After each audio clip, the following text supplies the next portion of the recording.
Well,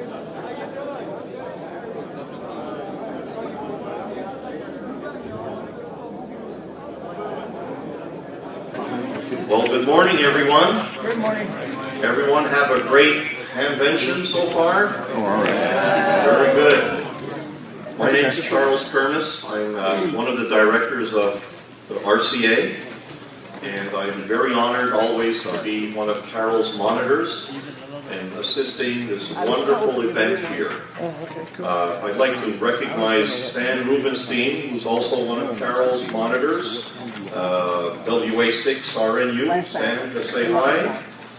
And our president of the RCA, Carol Hollingsworth, K5CTT. Vice President, that's right, I just gave you an upgrade here at Science United. I think one of the most important things at Dayton is what's happening in the rooms here. It's nice to go outside in the flea market and buy a lot of nice things and go inside and see a lot of the vendors that are here, that the future of amateur radio, the future of our country, the future of our opportunities are here in our youth. And we're also very lucky this year to have someone from India as well, just like last year, to make a presentation. And I did not have what we had here when I was in school. I was a nerd, and nerds rule. Yes, we do. I enjoy my life, and this is an opportunity to showcase our future. And Carol will give you a little more details on our wonderful sponsors and a review of the program. And I love Carol, and I'm very honored for you to accept me always introducing you and not getting myself overly in trouble. So welcome, and let the show begin.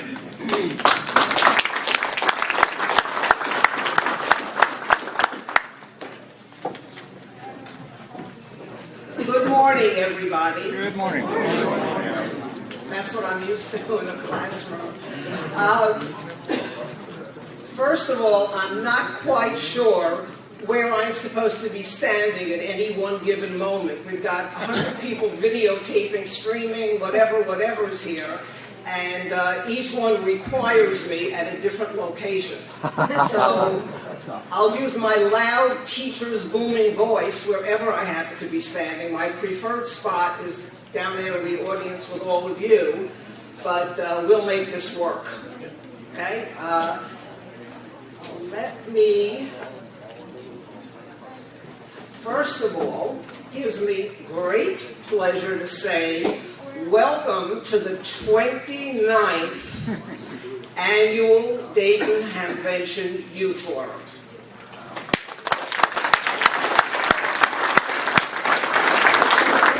During this year, as I've been saying that to different people, they said that lasted longer than my marriage did.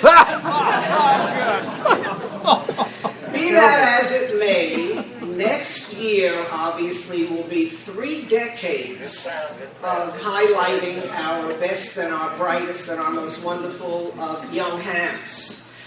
Your very first homework assignment from me is going to be, if you have a really creative idea of what we can do to make it be super special, really special next year to celebrate 30 youth forums at Dayton, please contact me.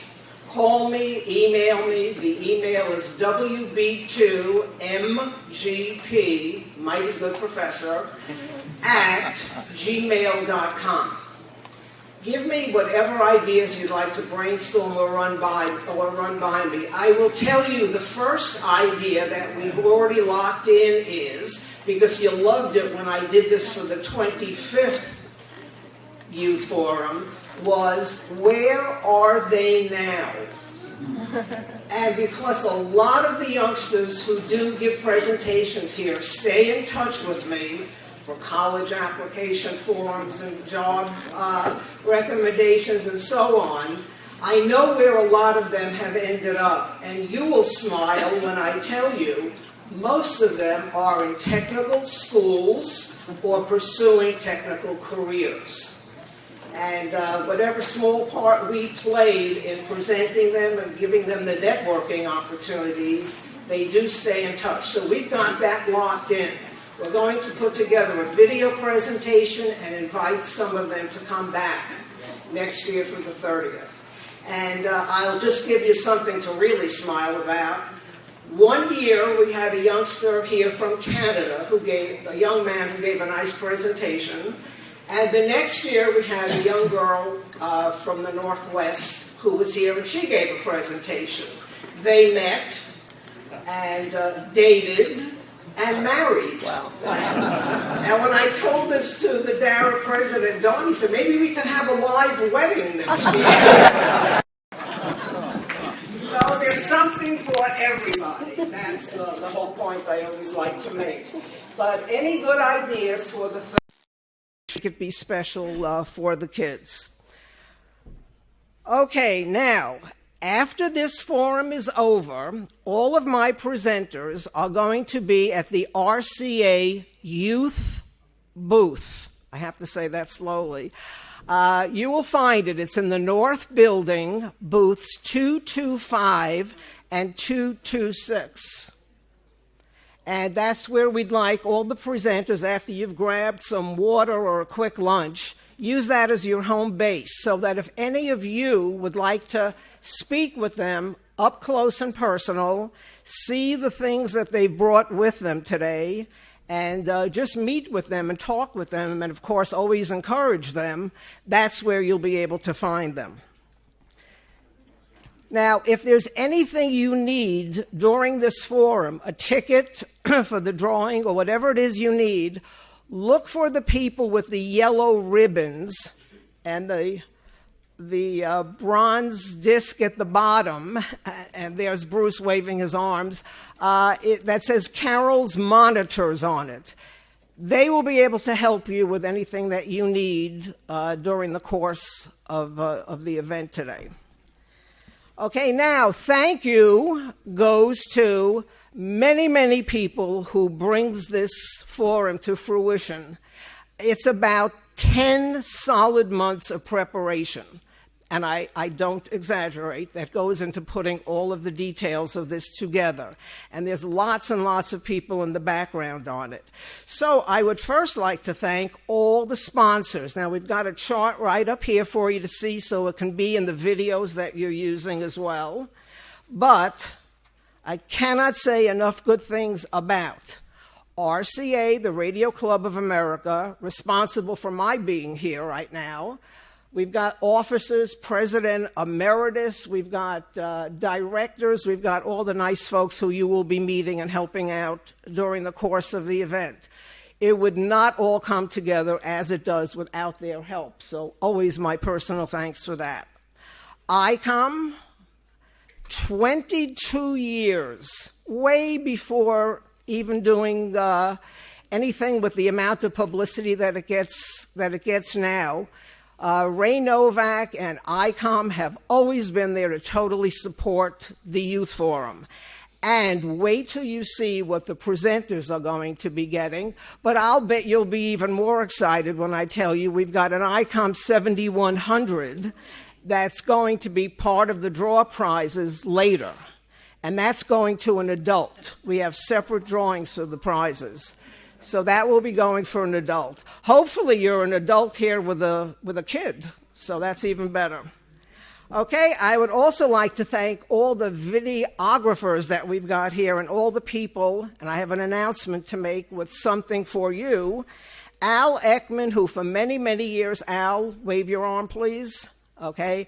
Al is responsible for getting us the DVDs at the end, and Jim Lee, who's videotaping and putting this on YouTube, and did it last year as well, did a beautiful job, is going to be working with Al. So Al is going to be burning the DVDs, and we have Neil Rapp, who's here doing a backup copy of the videotaping as well, and did the instructors forum yesterday.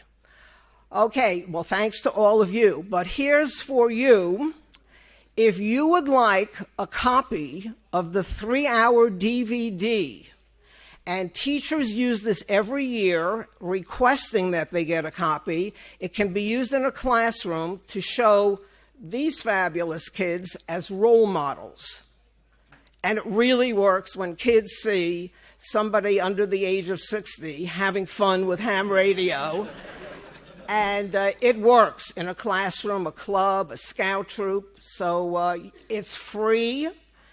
It is free for you, and we give out sometimes 50 of them at the end of the year. Well, what Al did in his usual efficiency for you is he made up these little slips of white paper that have all his contact information on it. So instead of your contacting me contacting him mailing it to me mailing it to you, you go direct to Al. Now, if you would like this slip of paper with his contact information on it, raise your hand, and we will have Dakota, one of my former speakers, will hand you this slip of paper. So that way you'll have your own DVD copy and use it well.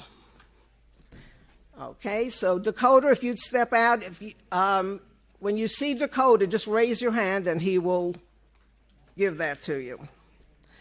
Okay, we also have to thank MFJ, and we'll explain more. They've donated $800 worth of gift certificates that we'll be giving out later, some for the youth and some for the adults.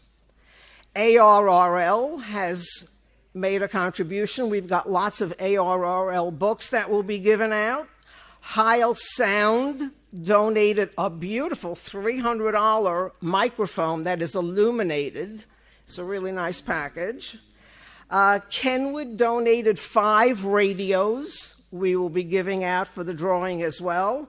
And my dear friend Charles Kermis and Associates, if there's something that could have been donated, including his time and energy, he's donated it. But in addition, and that's the guy in the back who you heard speaking up front before, every year the presenters get a $100 stipend through the Youth Activities Committee that I head from RCA, Radio Club of America. Charles is on that committee with me, as well as Stan and some of the other folks here. Well, for the last 2 years, Charles, so it wouldn't have to come out of my budget, has picked up the tab for the young speakers. And there are 12 of them this year.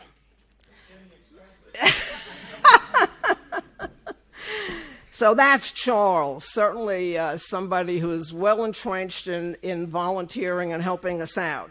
Lance Cruz, Amateur Radio Club. Ralph, raise your hand. Ralph has been my prize manager. I've given him the title. Ever since, 22 years? About 22 years ago, he said, come have a cup of coffee with me after one of my forums. What can I do for you? And he's locked in. So he's in charge of the prizes up front that you will see. And his club, and their insignia is on here, Lance Cruz, for all those years, has been printing up the beautiful tickets that you got for the drawing of the prizes. And that's kind of a professional, nice thing that you do, and it's appreciated. The Delaware Lehigh Amateur Radio Club has donated money for the Young Ham Lends a Hand contest, which you will be hearing more about. W5YI has made a donation as well. And QCWA that you see down there, I'm now a director for QCWA, and that little image on the logo of the old man at the telegraph key, well, we've got a youth activities committee going there in QCWA now. I'm looking around to see if Ken is here. Okay, Ken will be here shortly. That's but we've got Jeff, a fellow director from QCWA. And this is going to be a totally new initiative that we're starting for QCWA. You have the beautiful flower, that's the ham radio operator, but the roots are the kids that you see here. And we're going to do all we can to get them involved also and to be supported. And, of course, we've got DARA, the Dayton Amateur Radio Association, long before it was the politically correct thing to do to support young people. They were there inviting me since 1987. If you can put something together for a youth forum, we began with 1 hour in a little back room, and look where we are now, 29 years later. So thank you always to these guys. And during the year, they are just so totally supportive. Now, this year, something else that's different. There were about 15 people that said, I just would like to get up and make an announcement to your audience. This audience is well known. As I go across the country and see different audiences at different venues, there's nothing like this one. And I tell you this from my heart. There's nothing like this audience, and I've labeled you all the love audience. And that's what I tell the kids when they get up here. This is the room where you can feel the support. And nobody has to worry when they get up here. Each of these kids comes with different backgrounds, and that's what I loved about teaching it all those years. Different backgrounds, different abilities, different cultures. It doesn't matter. When they get up here, there are behind-the-scenes stories for every one of them. Some of them needed a lot of coaching to get ready. Some of them paid their own way to get here. There was not the support that some other kids do have. So you know that. This is the audience that gets that when they get up here, they all, because I'm in touch with them for 10 months, they all deserve all of our support. So just be aware of that as they get up there. Okay, now this year I had 15 people who said, just let me get up and speak for 1 minute. Well, I zealously guard the minutes here, so I've narrowed it down to 10 that are pertinent for things for you to know with young people that we're going to have here. And the very first one I would like to call up, Don Dubon and Jim Storms. They're going to make, I've limited everybody to 1 minute, so that gives my kids a chance to take a deep breath and relax. Don? Thank you, Carol. Before I get started, Carol, you know the guy with the coffee out there, Jerry? Yeah, he said, would you stop by when you get around to it? Sure. Okay, here's around to it. Here's around to it. Oh, thank you. Also, he's also asked me to give you this complimentary bag of coffee to give away as a door prize today, too. Excellent, Ralph. So if you get a chance, go over and see Jerry. He has the best coffee in the world. Well, good evening. Or good morning. I'm Don Dubon, N6JRL. I'm the president of the Dayton Amateur Radio Association. And in the audience today, we also have Jim Teeterman. Would you raise your hand, Jim, or stand up? He's the Hamvention chairman, and he's responsible for putting all this on. Let's give him a big hand. Many other people that do this, and as you know, Jim and I are with the YDXA, the Youth DX Adventures. We've been doing this for many years. James Lee back here, raise your hand, James. He's offered his help with us. He's going on the team along with Faith Hannah. Where are you at, Faith? Okay, right here. And this young gentleman here is Morgan Croucher. He's also going on the team this year. And there's a lot of other people in here I've seen. Where's Anna? I saw Anna walking around back here. Anna and Byron? Okay. And there are some of our alumni. And anybody else that I missed? Sorry about that. But I usually like to start the smaller meetings with everybody going down the line and giving me their call sign, but we can't do that here. So when I say 3, everybody shout out your call sign, okay? 1, 2, 3, N6JRL. Okay. That's a tail ender. That's what it's going to sound like to these youth down there on the other end of the bands when we get down to Saba Island in August. That's what it's going to sound like when they say QRZ, and we hope they work everybody here. Now I'm going to turn it over to Jim Storms here for a minute or two and let him tell you about our history and how we got started and whatever else. So, Jim? Carol told me 30 seconds. So, yeah, we're really enjoying the. You want me to stand up? Oh, okay. There we go. Yeah, we're really excited to be going down to Saba Island this year. Last year we had a problem getting arrangements to go, so we didn't have a trip. But this year we're going to be able to go to Saba. And we've got exciting, the next 2 years we've already got pretty well lined up, or at least our destinations. So we take youth and an adult with that one youth in order to learn what that is to be the DX. And several of our alumni are now college graduates. Several of them were, while they're in college, were presidents of the radio clubs. And so they're very excited, and one of them is actually now a technology person with American Airlines.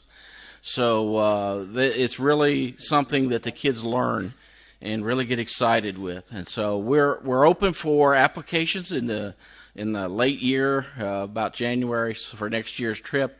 But look for us on August 2nd through August 9th at Saba on the bands and get us. It's going to be PJ6 stroke their call. So each kid will get their own QSL card. They'll have to make their own QSOs and send them out. So they learn the whole gambit of it, and it's a great time for them. And that's exactly what it sounds like when you get down there, too, what you heard. So thank you, Carol. Before they go, nobody leaves here empty-handed.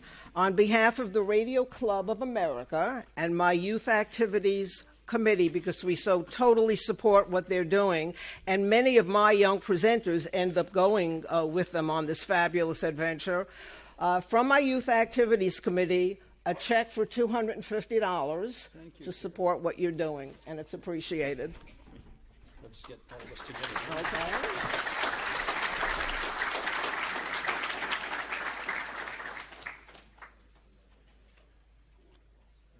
Okay, thank you for all you do. Thank you very much. Thank you all, and we have some Hamvention stuff to take care of, so enjoy your forum today and enjoy the show on behalf of DARA and Hamvention. Thank you. Thank you. Okay, next up at bat, Bob Inderbitson, who is the marketing manager for the American Radio Relay League. And he and I chat a lot during the year, always with what can we do to get more kids involved. And boy, did he come up with a winner this year. Bob? Thanks, Carol. Thank you so much, Carol.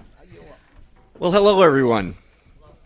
My name is Bob Inderbitson, and I run the ARL Expo exhibit area in the Ball Arena Hall, and it's great fun. But, you know, my story started in amateur radio when I was 10 years old, and my grandmother said, geez, this kid seems interested in radio, so I'm going to get him a magazine that keeps him interested, and she subscribed me to QST, and that began my love affair with amateur radio, and I've been on the staff for about 25 years now. So you could say that my career is definitely underpinned by amateur radio. So this year is the ARRL's first youth rally. We have 17 young people registered. They pre-registered in the month of April. So if you didn't get a chance to do it this year, put it on your calendar for next year. There's 17 young people who are going to spend the rest of the afternoon after the youth forum enjoying the rally. They're going to learn and discover and share. They're going to. Some of them are licensed. Some of them are not. It's going to be great fun. We're going to have lunch together. We're going to explore HF operating. We're going to build. They're going to do all sorts of things. They're going to be led by Tommy and Jennifer Gober. Tommy and Jennifer have graciously devoted a part of their whole day today to work directly with these young people. So, what should you know for next year? Watch for news about the second annual youth rally and pre-register in the April timeframe. I want to thank Carol very much for the support. This is the underpinning for the day. We want our young people in the youth rally to support the speakers and presenters that are here today. And what should all of you know who are adults and other mentors? You should be working to get young people active, involved, and on the air. Get them their license, but then get them active. Get them connected with clubs. Do it in effective, appropriate, and nurturing ways. And it will create a lifelong love affair of amateur radio. Thank you, Bob. Thanks, Carol. I'll give you a hug. This is the hugging forum. David Prestel, where are you? All right, here's somebody you want to acquaint yourself with. David is in charge of FAR scholarships, and he has timed himself, he's going to be under 1 minute. Go. Good morning. I'm Dave, W8AJR. I am the chairman of the Foundation for Amateur Radio Scholarship Committee. This year, we will be giving out 63 scholarships worth in aggregate $75,000. The biggest one that we give out, the biggest scholarship, thank you, is $5,000, and we combine scholarships so the top-ranking student can get as much as $8,000. The smallest award we give to a student is $1,000. So we're not paying anybody's tuition, but we sure are helping with books and expenses and probably beer money, but I shouldn't say that. I will be in the back of the room afterwards. Would love to get in touch with you. We have a website, which if you just search Foundation for Amateur Radio on Google, it'll come up. The cycle is closed for this year because we're starting the award process. But on that site, you will find a list of all of our scholarships, and I suggest you download it and read it. And in the fall, you can go to that site and access our application form. I would encourage you to do that. I would encourage those of you in contact with young people, and I'll be talking to the folks from the ARRL rally a little bit later. Make sure they know about us.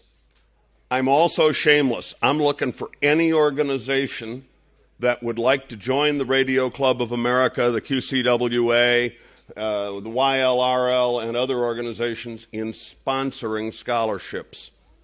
If I'm out there encouraging more people to apply, I'd best find some more money to give out.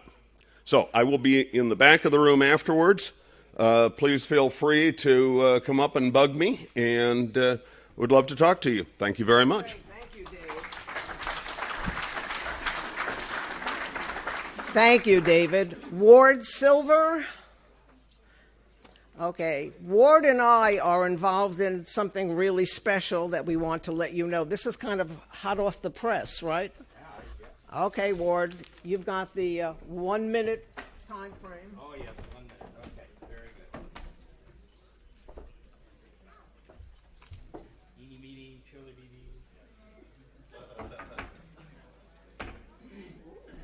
yeah, that's very nice, isn't it? Okay. I'm Ward Silver in 0AX. I'm the president of the YASME Foundation. It's a privately funded foundation. We donate, for example, to FAR for scholarships, and we promote projects around the world that open doors for ham radio, help get people on the air, help keep people on the air, whatever we can do, small projects here and there. And one of the things that we've noticed over the years is often people labor in the trenches without much recognition for years and years, putting the love of amateur radio first. They donate time, they donate money, they donate time. It goes on and on. And so we decided to recognize these people with the YASME Excellence Award. And it's given out 2, 3, 4 times a year when we find somebody worthy of recognition. And one of these people is standing right here to the right of you, Miss Carol Perry. She's been laboring since longer than you have been alive, many of you in this room, to promote youth, and she works with RCA and QCWA. The award consists of this lovely crystal globe engraved and a check for $1,000 to Carol to spend on anything she wants. So, I get a hug. On behalf of the YASME Foundation, please congratulate Carol Perry, WB2.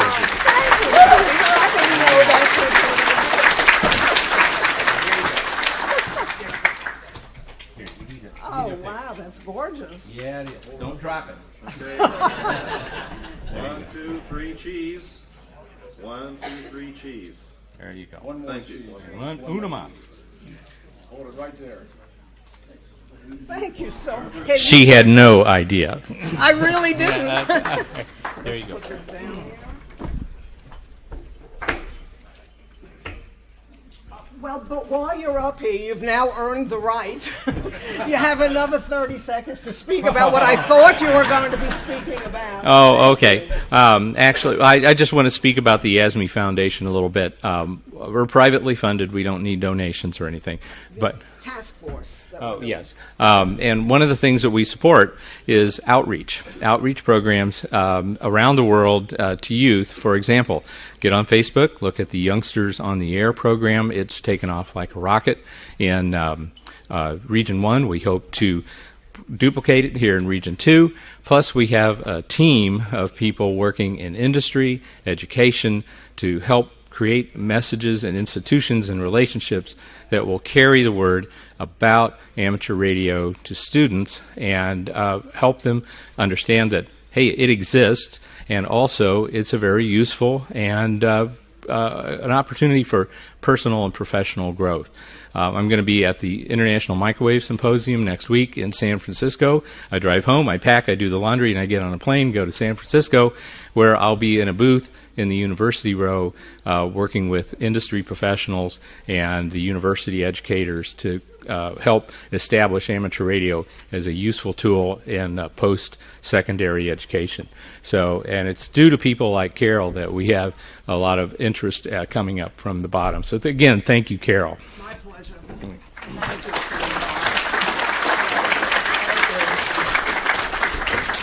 Okay, it's not easy to render me speechless or be surprised, but you did it, Ward.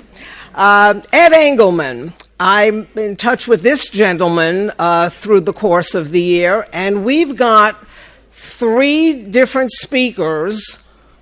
We've got 3 speakers of the young people who belong to the group that he's involved with. Skylar, Jacob, and Marty, who will be speaking soon, are part of Ed's group. And if you've got any kids who love getting on the air speaking with other kids, come take a look at what Ed looks like. So if you see him, you can chat with him and get together with him. This guy is doing wonderful things with getting kids on the air through YACHT, Y-A-C-H-T. Ed? Okay. Thank you, Carol. Congratulations, by the way. Thank you. And good to see you all again. This is my second year in the Youth Forum. Last year I was at the Instructors Forum. And YACHT is Young Amateur Communications Ham Team.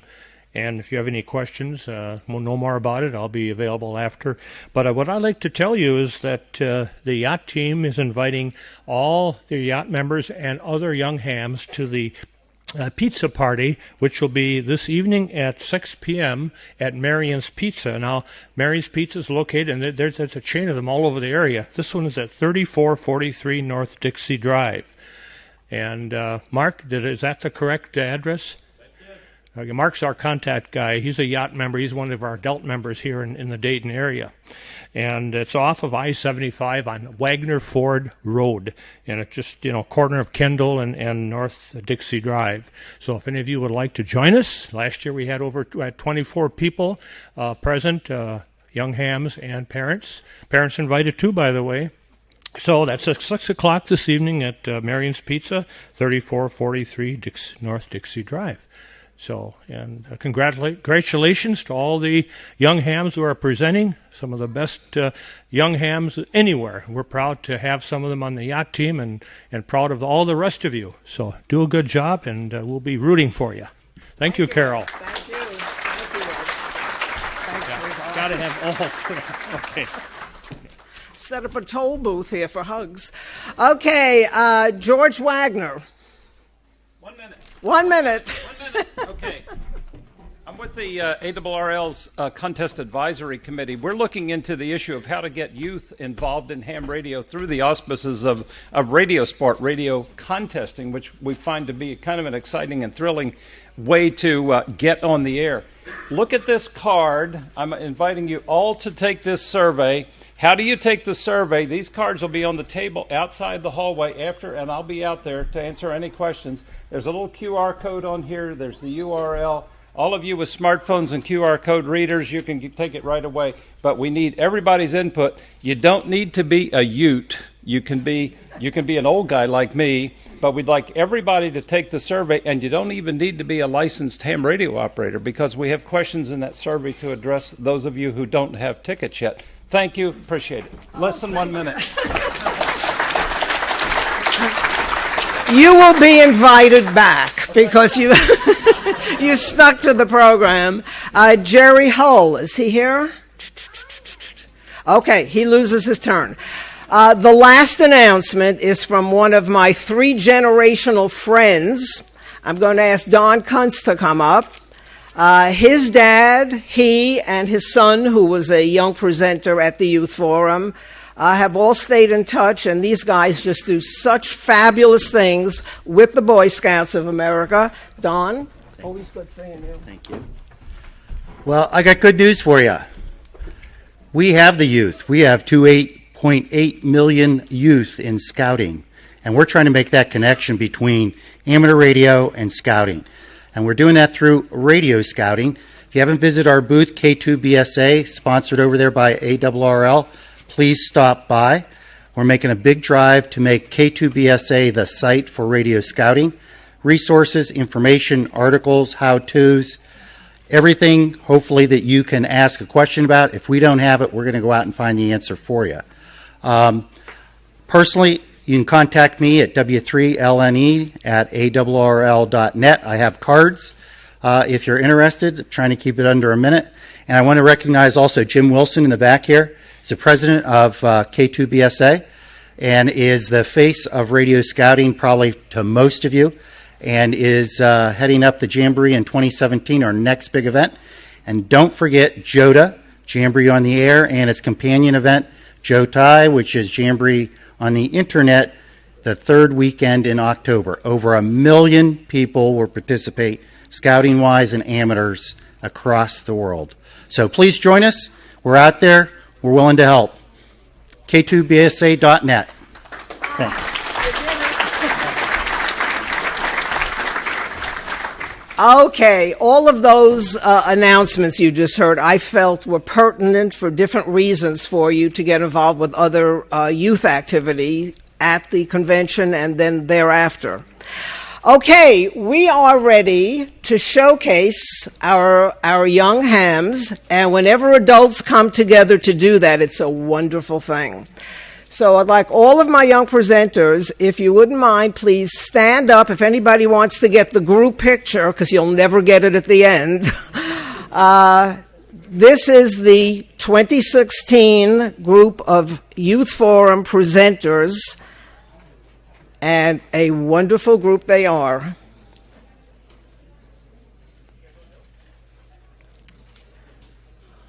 Okay, now, all of you may sit down now, take a deep breath, sit back and relax. And your love audience is all in place waiting to root you on. First, I would like to introduce Maria. I just saw Maria. Maria, just stand up for a second. Maria Lysandro, KD9BUS, presented at the Instructors Forum yesterday because her topic was so pertinent to the audience at that forum that I do, and she was gracious enough to do a wonderful presentation on how do you attract females into amateur radio. And so she did a great job, but she is part of this whole group. And you'll come up at the end for a photo as well with them. She's part of the Youth Forum presenters. Thank you for the great job you did yesterday.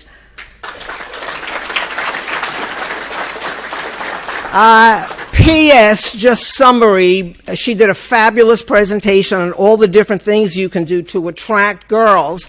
And I just shared with the audience, which I'll share with you, the bottom line when all these other things don't work.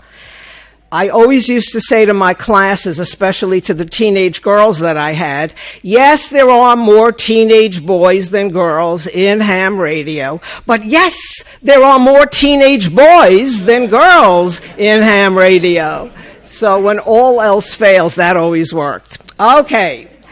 My first speaker now is Brandon Geek, WA9REV, and he's going to be speaking about an ARIS contact, and he would like to have the title, Cell Phones Down, Radios Up. Brandon?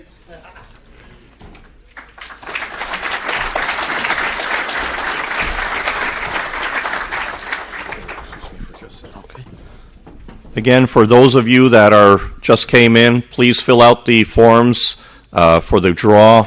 In the middle of the presentations, we'll do a cutoff so no one else can get into the draw. Young lady in the back has all of them, and just bring them over here. Thank you.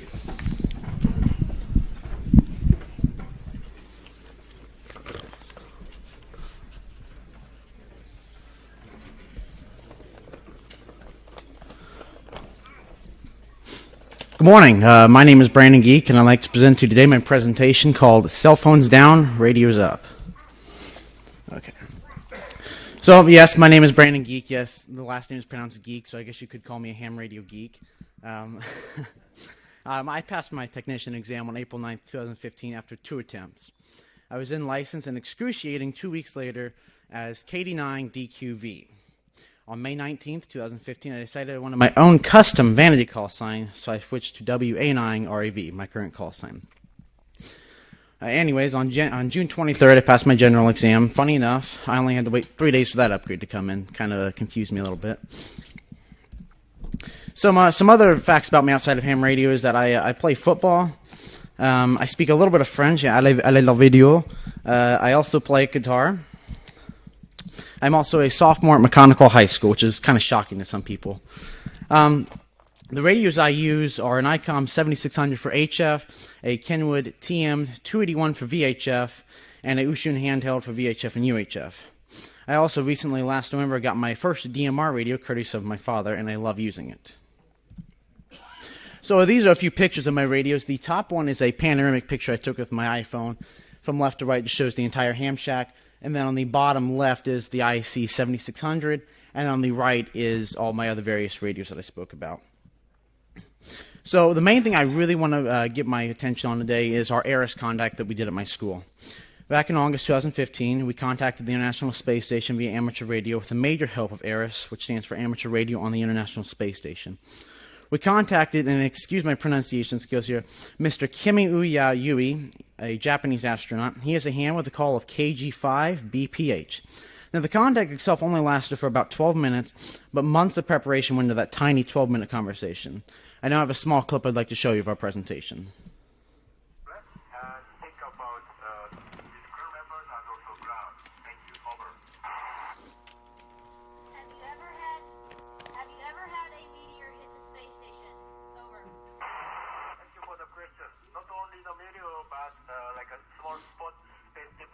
Actually hit station, but we have sealed, so no problem. Over. Thank you. Did you ever get bored in space? Over. Thank you for the question. We have really nice view the Earth, so I never get bored. Thank you. Why does being an astronaut require such a high education? Over. Thank you for the question. Because we have a lot of training in order to become an astronaut or in order to fly, but in order to understand what we are going to learn, we need more like a math or scientific knowledge. So that's why. Thank you. Over. If part of the ISS is destroyed, are there emergency doors to keep everything getting sucked out? Good question. Actually, each module has hatches, so in case of emergency, we can close the door. So that's how ISS works. Thank you. Over.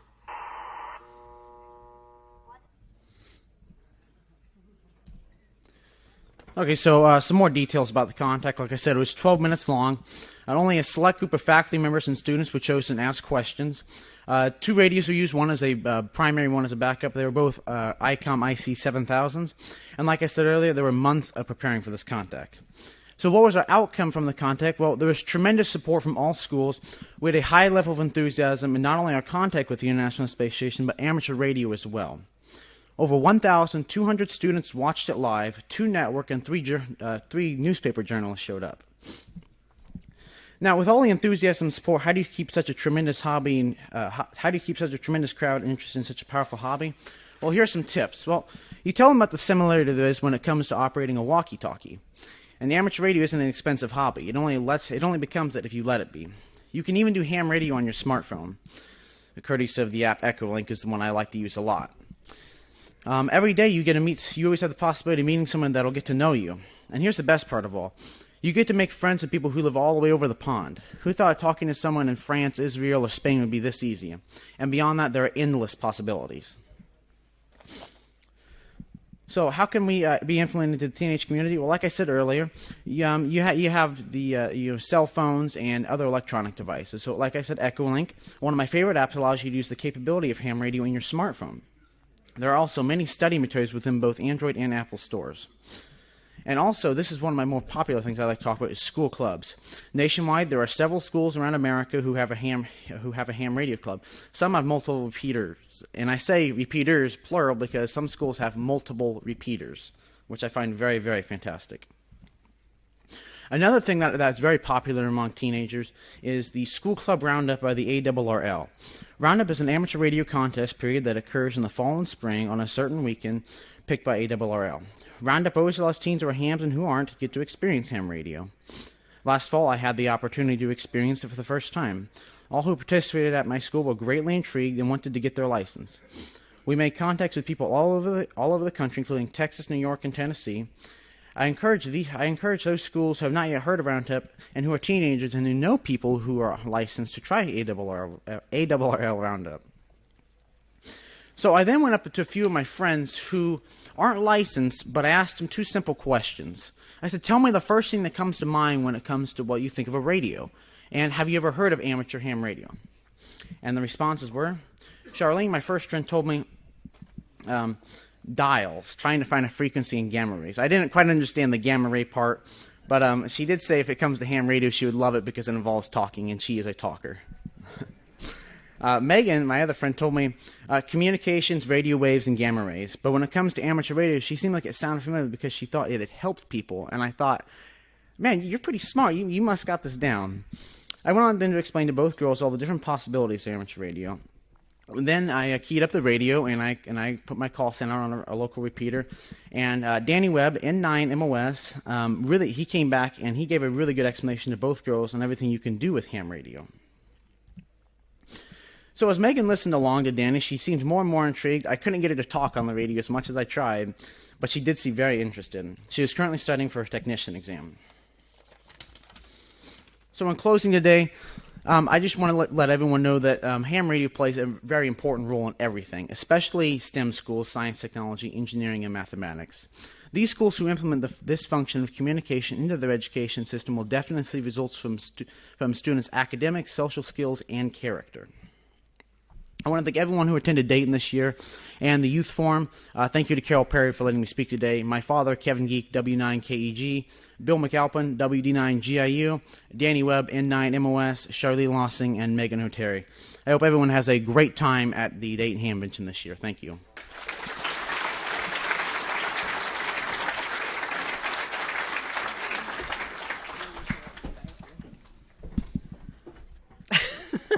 It's hard to even know how you follow a confident, articulate young person up at a microphone in front of a room filled with adults. I never get tired of this. I think that's fabulous. Also, please note when they come up, part of the 10 months of my nagging, I meant coaching of them, is please notice that they are all appropriately attired for a public speaking venue, and the confidence and the speaking opportunity that goes along with all of this.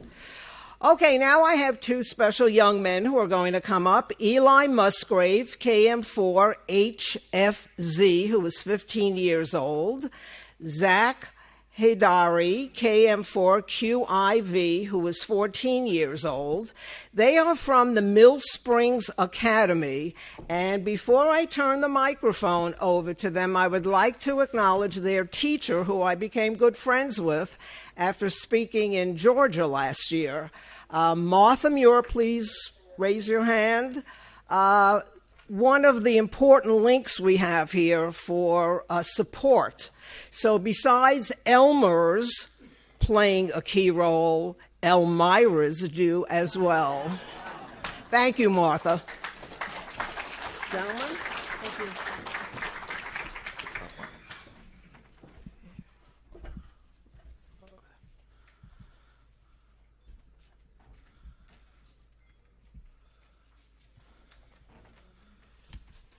Good morning.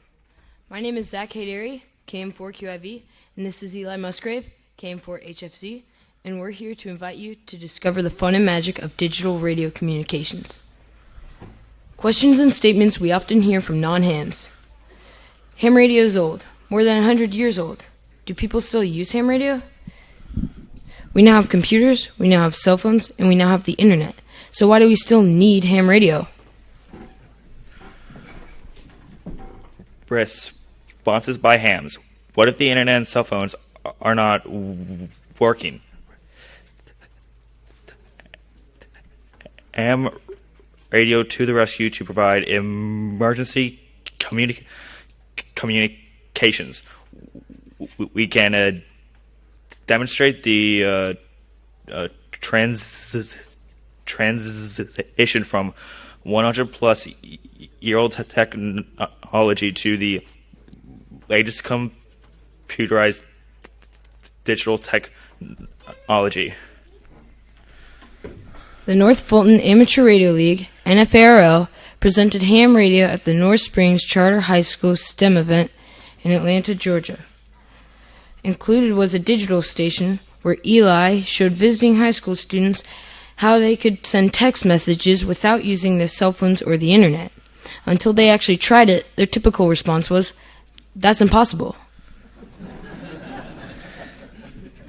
The North Fulton Amateur Radio League NFARL presented ham radio at the Atlanta Science Festival Exploration Expo last March. Included was a digital station where Trey, KK4 QJB, showed visitors how they could send text messages without using cell phones or the internet. Again, until they actually tried it, their typical response was no way. Voice versus digital. A great use of voice to exchange information. What's your favorite flavor of ice cream? Chocolate. Anybody else here? Chocolate, anybody?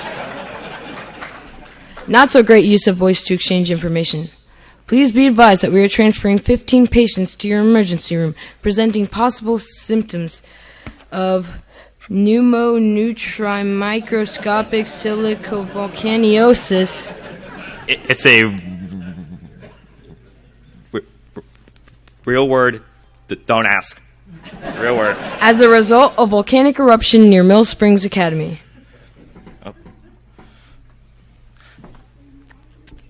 Digital is far superior for sending in info that is hard to say, needs to be kept as a permanent record, and it can get through under poor signal conditions where voice transmissions fail. At Mill Springs Academy, we have been using a suite of software programs called FL Digi, Fast Light Digital Modem Application, written by W1HKJ, David H. Reese, Jr. This software integrates conventional ham radios with digital technology to encode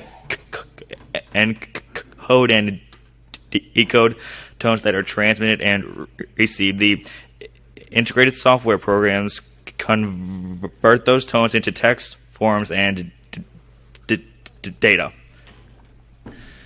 Here's a screenshot of FL Digi in BPSK 31 mode.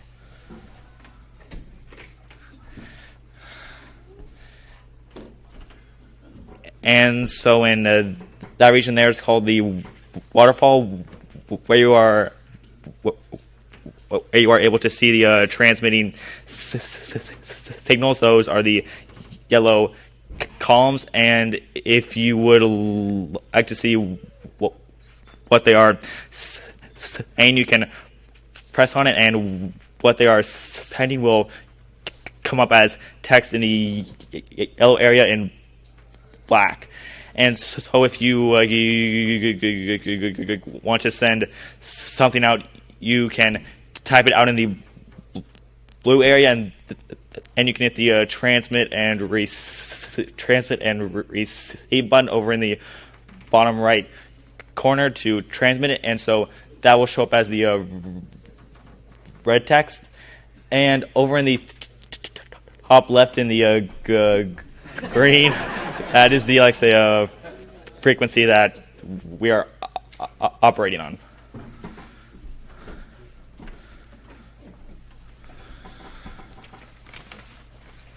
Mill Springs Academy students made nearly 100 BPSK 31 digital contacts in the middle of the night during field day last June.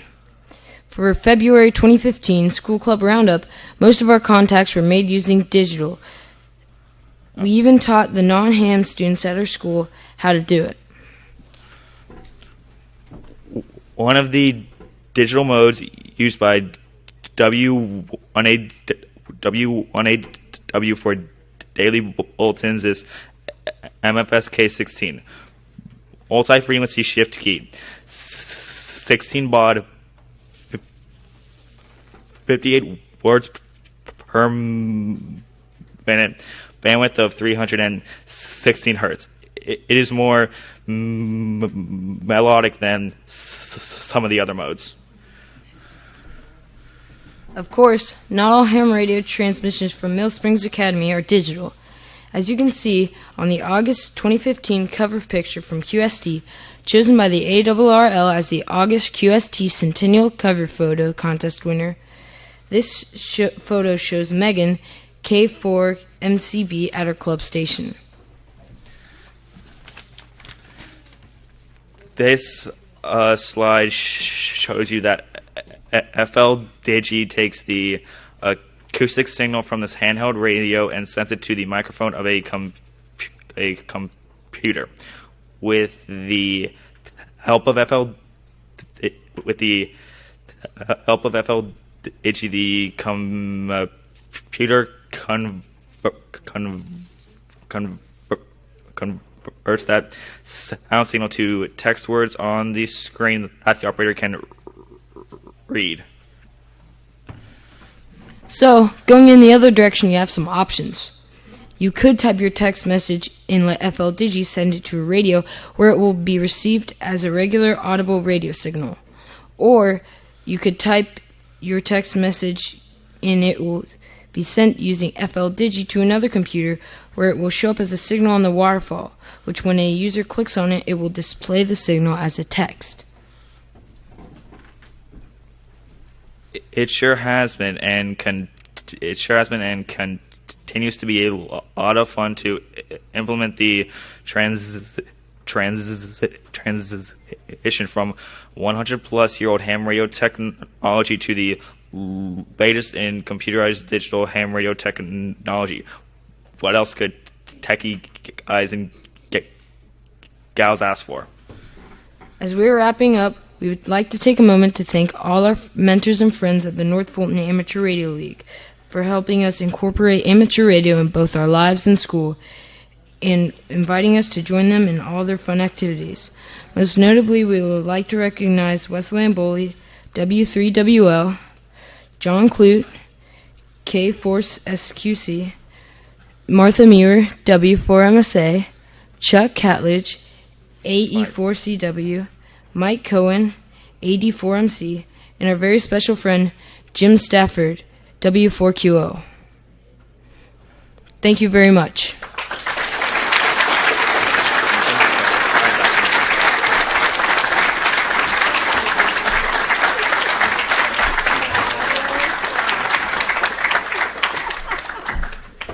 When they left, one of them said, "I'm glad that's over."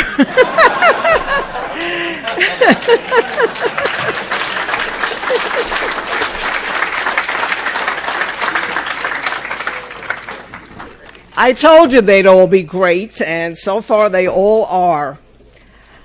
Okay, this next young man, Skylar Fennell, KD0WHB, 17 years old. I had the pleasure of meeting, 4 days ago when I was in Colorado, 3 days, whenever it was, I was in a different time zone, at HamCon, Colorado. Skylar has already been chosen to be a presenter here, and he comes highly recommended by good friends of mine who I trust their judgment, and says Skylar can hold his own on a conversation with engineers. So he was already in. But then last weekend at the banquet in Colorado, Skylar got a surprise. I knew about it. They tipped me off and said not to tell you, but to include it in my presentation of you here. He has the distinction at the banquet there from the Rocky Mountain Division of being nominated as the 2015 Young Ham of the Year. That was an award he got at the banquet. But wait, there's more. Skylar was then called back to the podium because he also was given the 2015 Rocky Mountain Division ARRL Technical Achievement Award that night. Skylar?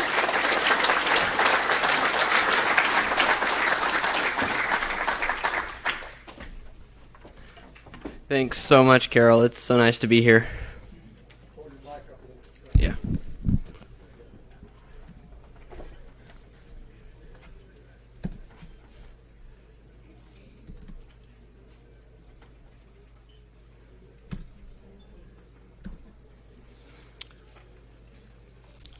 Good evening, everyone. My name's Skylar. My call sign is KD0WHB, and I'm an amateur extra operator for about 2 years. I really got interested in amateur radio through electronics and building stuff. When I was really young, I always took apart everything, made my parents always so mad. They're like, stop messing with it. It works. And I always just had a passion for understanding how things worked. In ninth grade, my best friend in high school, he actually had a general class license, and he got me interested in amateur radio, showing me, look at this, you can bounce waves off the atmosphere, you can operate on all these different bands, and just, he really, his call sign was KD0MLV, Jordan, and he really got me into it. So this is a book that I really enjoy. It's Crystal Sets to Sideband by Frank Harris, K0IYE. I actually came across this book. I was asking on different internet forums how radio waves work. I was just, before I had my license, I wanted to know how can I build radio transmitters and receivers? How can I learn more about wireless? How does it work? What is the magic behind it? And someone recommended this book. It's a free PDF online by a local ham, actually, who's only 45 minutes from where we live. I didn't realize that until later, and I looked up his call. I'm like, hey, he's in Boulder. And I actually was able to meet him, and he has an amazing station. He's on sideband from 80 to 10 meters. Sideband CW, I think he's working on FM now. It's entirely home built, entirely. I think the only thing, I guess there is that oscilloscope there, and then that AM receiver you can see. But I think everything else is completely homebrew. So that was pretty amazing, and really enjoyed his work. One of my favorite projects that I've got to work on is setting up a repeater at a school. I set this up at the STEM school and academy in Highlands Ranch. I don't attend this school, but I'm a part of their radio club. Thanks to Paul is actually somewhere here, N0AH. He's and Anna, his daughter, they're both at the STEM school, and they wanted a repeater, and we had very little budget. We were like a couple hundred, maybe most, that we built this on, and we used parts found at random hams. They're like, oh, I have a duplexer, let's put this together. And then we used an old Motorola desk track. We modified it to get down to the ham band. And then we also got Echolink and All-Star Link on it using a Raspberry Pi and a USB radio interface. And so that was really fun to work with them on it. I got to work with the internet department for the Raspberry Pi. I got to work with, I don't remember, people to get the antenna up. And it was a lot of different things. A recent project I just put together was a 900 megahertz repeater. This is I actually built this for less than I could build a 440 repeater, just because of parts I found around. This duplexer you see here, it came from an old cellular site. One of my ham buddies, he's like, "Oh, I have this laying around. Do you want to try that out?" And it works great. We didn't even have to tune it because it has a 3 megahertz bandpass on each end. It like a 901 to 902, and up at 927 to 930. So it was already worked for the cellular service there, but an old cellular system. But I was able to get it to play without even tuning it because of the wide bandpass. Here's some more photos of it. You can see the bottom left. I'm using a Raspberry Pi with a USB radio interface for a controller. It's a lot cheaper than having to get like a big SCOM and do all this. And then through this, you can program it to do whatever you want on the Raspberry Pi. You can now it's linked to the internet too, so you can connect to other repeaters around the world. And basically, whatever your creativity is the limit for using a Raspberry Pi and a USB radio interface for a repeater controller. Now, here's the picture on the top right is when I had to change the filters for these TK. I got these TK941 radios for free. They're commercial 900 megahertz. On this picture, I just directly jumpered the filters, but I did eventually get around to finding new 915 megahertz filters and replace those. These 900 radios, the only problem is they have a fixed 39 megahertz offset, so they're really not good for using for like operating repeaters that are 25 meg split. So, but if you turn talk around on, they're on simplex, and then you just use one for a receiver and one for a transmitter, and they're perfect for a repeater. I really love the All-Star Link system. It's open source, it's Linux based, and your creativity is really the limit. I know a lot of systems in Colorado. The Fun Machine south of me in Pueblo, they have microwave links with analog repeaters.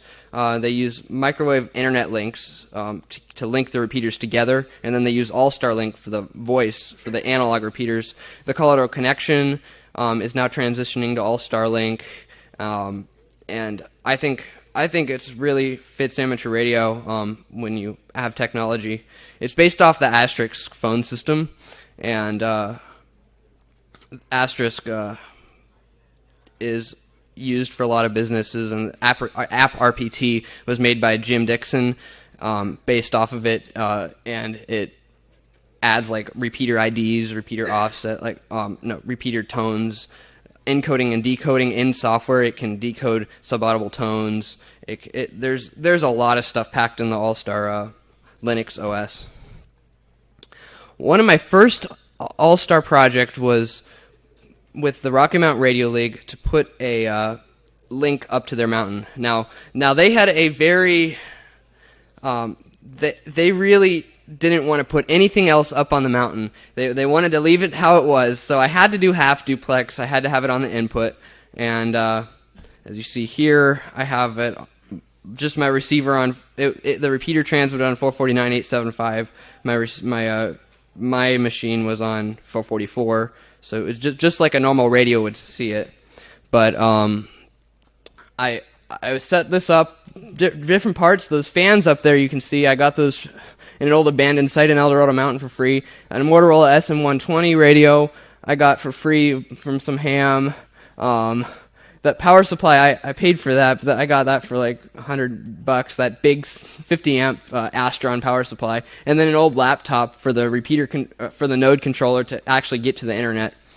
So now with this link system hooked into El Dorado Mountain, now if you're anywhere in range of this mountain, you can access All-Star and talk around the world. And this mountain it has great coverage. It's right up against it's right on one of the early foothills. So you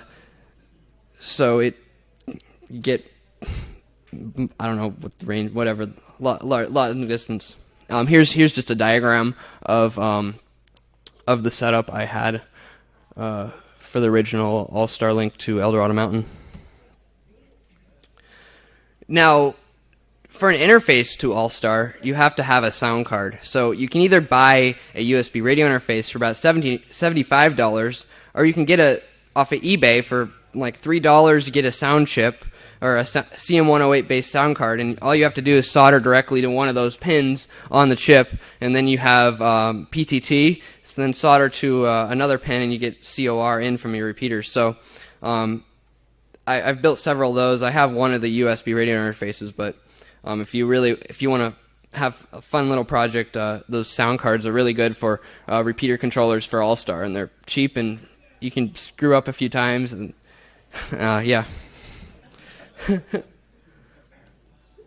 So this is I built about 5 units of these. Going to continue over the summer. I actually built these to fundraise to get plane tickets to come to Dayton. These are basically a Baofeng BF888 radio, one of those cheap UHF radios, as well as a sound card, all packaged in one box. You can program it with a little Baofeng programmer, and then you can go to any of the 16 channels on it. And what this acts as is a little All-Star portable hotspot. So now you can plug in your Raspberry Pi or your computer or whatever you want, and then as long as you're in range of this little nano node, you can access All-Star Link and talk to other repeaters around the world. So I actually have it with me. I don't have the power for the Raspberry Pi, but I can just show it later.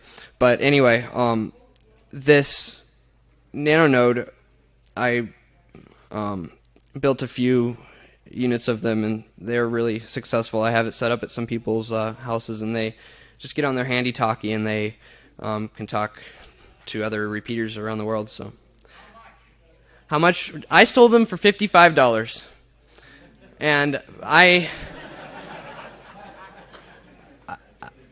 don't know if I lost money because it took a lot of time to construct. I was down there in the basement trying to tackle RFI for hours and hours on each individual unit because each one had a different RFI issue. So I lost money, but it was a fun project, and I have plans for making a newer version. Plans on starting to prototype my own circuit boards and build these units. But yeah, a recent project I've been working on is a remote base for VHF and UHF that I'm going to put up on Blue Mountain. I'm using here, I'll just go to the pictures. A Motorola Radius. They're great radios. They're really old, but they're cheap, and you can program it up with the old DOS software. But anyway, there's binary select is on the very back to switch channels, but you only get about 8 channels, and you can modify these up to 40. So what I did to be able to remotely get to any channel, so this remote base is going to be accessed because there's internet up at the site, so you can access the remote base from anywhere and then talk on VHF or UHF. And I want to be able to access all 40 channels on the radio. So what I did was I actually made a script and built some interface to the radio. That's what this the top left is, the interface I built, and I soldered directly. That's right on the bottom is right underneath the LCD display, or the LED, the 7-segment display, and the top right is the actual front of the radio.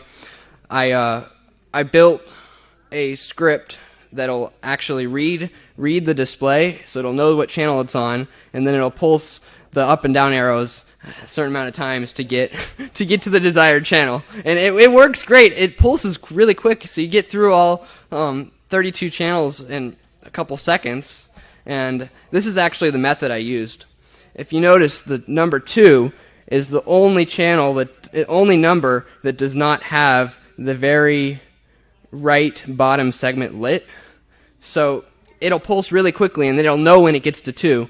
And you might be asking, what about channel 12 and 22 and 32? Well, I actually renamed those to like 99, 98, 97. So it'll know when it gets to channel 2, it'll know that, and then it knows how many times it has to pulse. Do I go up 2 arrows to get to 32? Do I go down to get to, or do I go down 2 times to get to channel 32? Do I get up? So that's the method I used for this remote base, and it works pretty well. For the Courage Classic bike race, I built my own sound card packet TNC, kind of like those all-star repeater interfaces. This first one is actually, I just built a Vox circuit to trigger PTT. In future versions, I figured out there's a hamlib library for Linux to control PTT. But I built this. Okay, how much time do I have? 3 minutes? Okay. Here's all the software I used for it. I have a bunch of DARA for the sound GPS, for the sound packet, GPS for a USB GPS interface. So that, you can just look at that. That's all the Linux software I used for the packet radio. A mobile crossband repeater controller I built for the Courage Classic Bike Race 2. Here, that's okay. That was me doing communications. It kind of got messy. I talked about this already. The Motorola radios are really easy to find because of the FCC narrowbanding. This is my homebrew amateur satellite antenna I built for operating amateur satellites. I built this out of some stuff from Home Depot and put that together. So I'm just trying to get through this quickly. The Edge of Space Sciences missions, I've done a few of these. This experiment right here was a electrostatic field mill, so detected high altitude or voltages. We also had APRS on this balloon, and that was our messy setup for tracking the balloon in the passenger seat of the car. Yeah, launch right there. And here are some of my future amateur radio goals that I want to complete. I really want to learn more about discrete circuitry and RF design, and want to get more into microwaves and higher frequency, and experiment with VLF too. I'd really like to thank Carol Perry for having me speak here. It's been a pleasure coming to Dayton. I'd like to thank Paul and 0AH for kind of getting me to come here, and I'd also like to thank, what's they called, the people I'm staying with, KD8, NUA, and NUC for letting me stay with them for this trip. And yeah, thanks so much.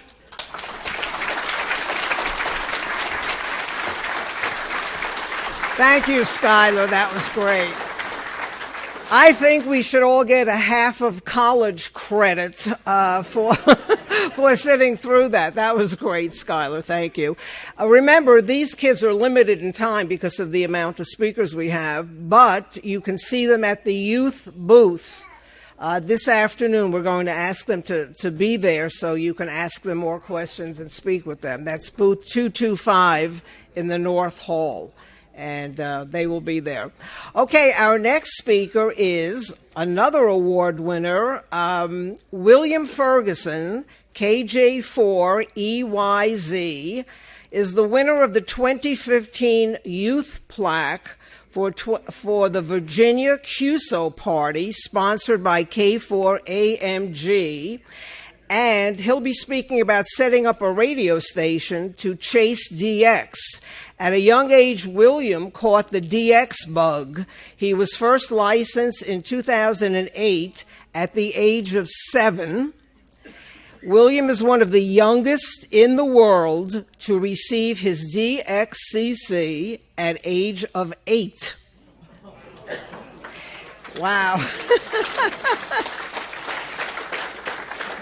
Since then, he has increased his capabilities of acquiring a DX station by using advanced DX chasing techniques, of course. William?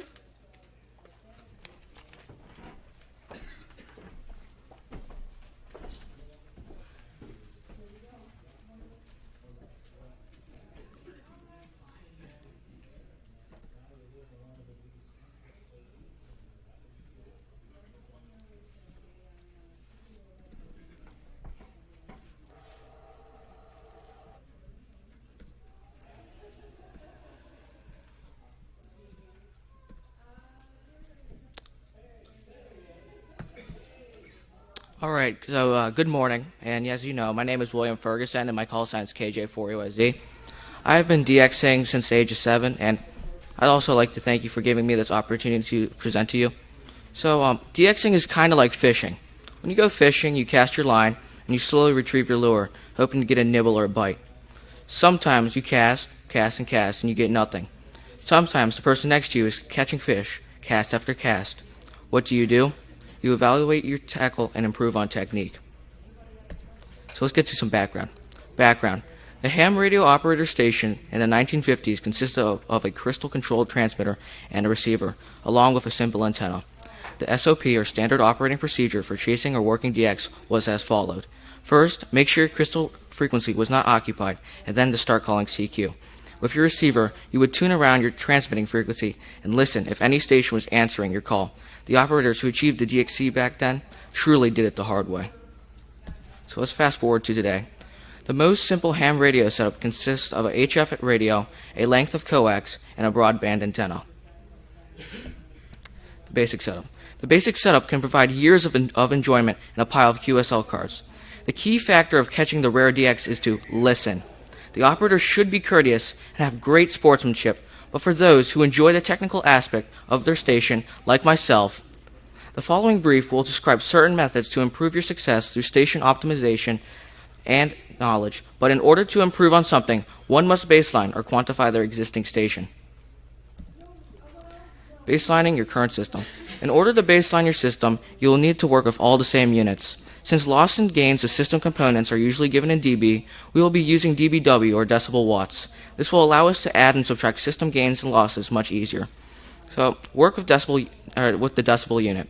A dB is a unit of measurement which has to be referenced to something for meaning. dBW, or decibel watt, is a unit of power in decibel scale, referenced to 1 watt. So the first formula here in the red, well, they're both in red, but the first formula here, this is how you convert watts into dBW. The second function here is the reciprocal function of how you convert dBW into watts. Quantifying your basic setup. We all started with a basic radio system. Let's quantify a baseline system using an ICOM 756 Pro, 200 feet of RG8X coax, and an OCF Wyndham antenna. The typical radio output is approximately 100 watts, which is equivalent to 20 decibel watts. The radio's receiver specifications are the most important. The most important specification is the receiver's dynamic range. This is how well the receiver works when a nearby transmitter is close to your RX frequency or receiving frequency. The greater the dynamic range, the better the receiver will work a split operation DX station. Coaxial cable. In coaxial cable, the higher operating frequency, the greater the loss. Table 1 lists loss for traditional ham radio cables. So here in the orange/yellow, here is the table. Popular coaxial cables are the RG8X and the RG213. Note, these losses are only valid to 1-to-1 VSWR voltage standing wave ratios. If the VSWR of the antenna is not 1-to-1, loss will increase. To calculate the loss with your VSWR, there are numerous websites to do dB loss calculators on them. The OCF Wyndham antenna. Pros. Multiband antenna, fast install. Cons. Requires use of antenna tuner, and antenna radiation pattern is dependent on installation. For analysis purposes, let's assume it has a gain of half a wave dipole antenna, 0 dB, 2.12 dBi plus 5 dBi ground gain. The max directive gain, 5 dBd, 7.12 dBi, and its front-to-back ratio is close to approximately 0 dB. The plot on the left is a typical VSWR plot of an off-center fed dipole antenna, or OCF. Front-to-back ratio is the ratio of front-to-back gain. For me, it is the most important aspect of the antenna. This is because the antenna reduces the noise from other directions and allows me to hear the DX station better. Alright, our baseline performance system at 10 meters. So for the transceiver, the ICOM 756 Pro, its output power is 20 dBW, and its receiving dynamic range at 2 kHz is 71 dB. For the coax, RG8X coax at 200 feet, its loss at 28 MHz is 3.148 dB. And for the Wyndham OCF antenna, its gain at 7.12 dBi, including the ground gain, and has a front-to-back ratio of approximately 0 dB. Its effective isotropic radiated power, or ERP, with all the losses and gains in the equation, will turn out to be 23.94 dBW. And if you use the aforementioned formula, you can turn that into 247.7 watts. This is assuming that there is no antenna tuner loss, VSWR additional cable loss, and antenna gain assumption. So, how do we improve system performance? We choose a radio with better dynamic range. Here are some examples of radios which are in the top of their class for dynamic range. The Flex 7600 at 108 dB, followed by the Elecraft K3S at 106 dB, the ICOM 7850 LE at 105 dB, and the Yaesu FT5000 at 101 dB.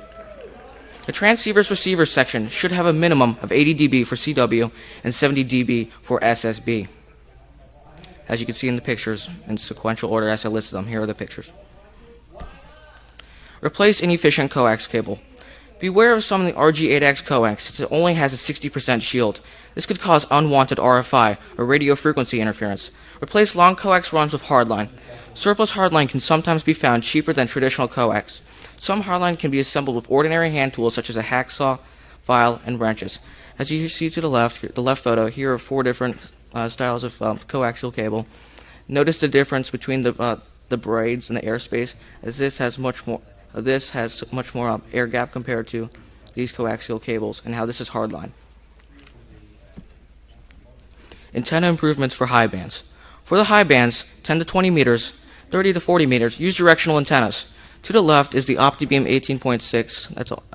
And to the right, that is my Stepper DB36. If possible, use directional antennas. Choose the antenna that has the greatest front-to-back ratio rather than just forward gain. The front-to-back on the OptiBeam approaches 25 dB. The Stepper DB36 has a front-to-back ratio which varies from 11 to 27 dB, which is band-dependent. For low-band transmit antennas, use a vertical antenna. The radiation pattern is great for low takeoff angles and is great for DX. The picture on the left is a picture of my 80 through 160 monopole antenna. The picture on the right is a typical radiation pattern of a monopole antenna. Note antenna gain is greatest at the lower takeoff levels. As you notice right here in this purple/blue dot, this is the optimal takeoff. Low band receive antennas. Use a separate receive antenna for the low bands. Beverage antennas, K9A loop antennas, 4-square antenna arrays, 8-square circle arrays are just examples. The receive antenna will provide some front-to-back ratio, allowing you to hear certain signals from certain directions while reducing the noise in other directions. The picture on the top is a picture of one of my 1,000-foot beverages for northeast and southwest reception. The picture on the bottom is my 4-square for 80 through 160 meters. RF power amplifiers. For chasing DX, I prefer a solid-state no-tune amplifier. This amp tracks the radio's frequency automatically, and it also reduces the number of stations tuning up on the DX. Additionally, it is instant on, which means no warm-up. And here's 2 pictures of me building and testing a legal limit HF to 6 meters amplifier. Going from 100 watts to 1500 watts will add 11.76 dB gain to system transmit performance. Since the S unit is 6 dB, we will be adding 2 S units to our transmit signal. I built my current 160 meter through 6 meter legal limit amplifier using parts provided by W6PQL. My current system analysis. So for my transceiver, the ICOM 7850 LE, its dynamic range at 2 kilohertz is 105 dB. For my amplifier, including the transceiver, 1500 watts, which is 31.76 dBW. For the coaxial loss, 100 foot of LDF5, which is hardline, plus 100 foot of LMR 600UH, which is ultraflex. If you add their losses together, it is negative 0.695 dB. For the antenna gain for the OptiBeam 18-6, its antenna gain is 15.6 dB, including the ground gain, and its front-to-back ratio is 25 dB. So its effective isotropic radiated power, with all the gains and losses added together, is 46.665 dBW, or 46.4 kW EIRP. So in summary, dynamic range improvement is 34 dB, its front-to-back improvement is 25 dB, and its transmitting power improvement is 22.6 dB. So now we have optimized the station's hardware. Where do we go next? Software and information. DX clusters. DX clusters show us where possible DX stations are operating. This can help us find that rare DX needed station. There are many DX clusters, and some of them have software logging programs have a built-in function to view them. These clusters get its information from other hams along with skimming programs. A word of caution is that information on the cluster is not always correct. For example, split frequency not given, somebody logged the wrong call sign, or the DX station is working in only a specific zone or area. So it is advisable to listen with your own ears to confirm that it is the DX station. Research. Upcoming DXpeditions. Keep current with upcoming events by reading QST, looking at DX World website, and N3GK. Run propagation forecasts. So, run propagation forecasts to determine the best time of day to operate or to communicate with the DX. The chart on the left was ran to determine what time of day and what band to use for my station to communicate with Macau. The right chart is a VOA cap online. To read a propagation, you would look, well, it looks like it's cut off. So if I wanted to work Macau on 20 meters, look for the darker color, and it would be advisable to work Macau right before 1500 Zulu time. Same concept goes with the VOA cap map. Use a CW skimmer to find split DX. How many times have you heard the DX station is listening 5 to 30 kilohertz or more? How many CWs can fit in a 25 kilohertz spectrum? If you assume that the average width of CW signal is 100 hertz, CW is a variable length code, then the answer would be 250 signals. I used a CW skimmer to find out the DX station's operating characteristics. Is the DX operator working the pile up by moving up or moving down? Is the station just listening to a particular frequency, or just randomly moving around to find the loudest signal? The diagram shows a simplified setup of my station. The ICOM in split mode operation allows me to listen to the DX station and transmit frequency separately. The ICOM transmit frequency is tied together with both a CW skimmer and an SDR receiver. This setup allows me to look up to 192 kilohertz of CW signals. Looking at the CW skimmer display, I can determine the operating characteristics of the DX operator. This gives me a good starting point of where I should start transmitting. Here is a video I recorded last week of TN2 Mike Papa of Republic of Congo working split on 15 meters. Due to time constraints, I will have to fast forward a little bit. So as you see here, TN2 Mike Papa just worked EA1 DFP. Oh, hold on. I have to exit out of the presenting mode.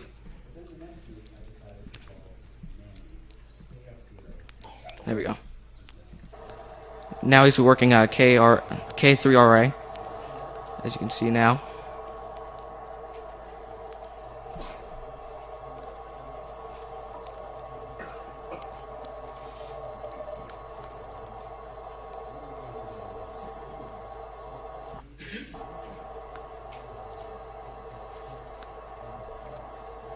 As you see here now, he's moving down, so it would be advisable to start transmitting right under where he's moving down. So let me fast forward a bit. So here's my transmitter. And basically here's my SDR receiver, and to the right is my CW skimmer with its built-in decoder. So basically, what this is trying to show you is that if you're trying to change frequency on one, then the SDR receiver and the CW skimmer will also change. And just for one quick slide, and it would be done. So, how do we improve our chances of working DX? The most important improvement you can do for your DX station is to. Your ears are your best tool for working DX. Listen. So the prioritized summary is that your ears are the best tool for working DX. Look at QST and other sites for upcoming DXpeditions. Use propagation software to calculate the best time to catch DXpeditions. Use clusters to find DX. Choose antennas for 40 through 10 meters based on front-to-back ratio, not just gain. Vertical transmit antennas for low bands. Use separate receive antennas for low bands. Choose coax with lower loss. Replace the radio with better dynamic range. Use an amplifier to increase output power. Use the CW skimming software to find a split. And most importantly, have fun.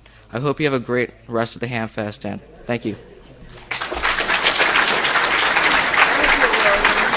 That was great. Thank you. Okay, again, you can meet all these youngsters in person at the RCA Youth Booth, the North Building, 225. I just wanted you to get a sampling of each one because each one is just phenomenal in my opinion. Hope Lee, KM4 IPF, is part of the fabulous Lee family. And hopefully you will be able to reach the mic. Oh, excellent. Okay. Come on up, sweetheart. 9 years old, and we've been at a couple of conventions together, and she wows the audience for so many obvious reasons. And your younger sister just got her license, correct? So that's all 4 of them now. 4 youngsters, all licensed and all terrific, and certainly well able to do these presentations for me. So she's very much involved with satellite communications. And your topic is talking through the birds. Okay, a young lady, a young ham, and a young presenter here at Hamvention Youth Forum. Okay, here you go.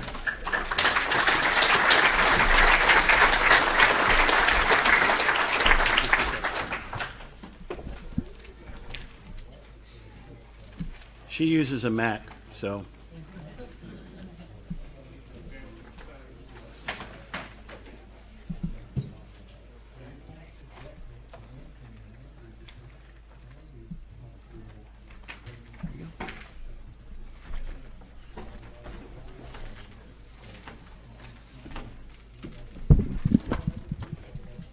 Hi, my name is Hope and my call sign is KM4IPF. When I was 8 years old, I got my technician in March 2015. When I was 9 years old, I upgraded to my general class in December 2015. That picture is of me after I got my general.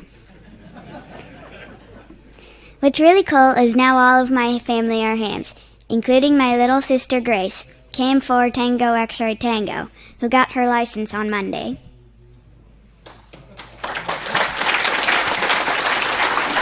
Since we homeschool, Mommy and Daddy decided to make ham radio a part of homeschooling.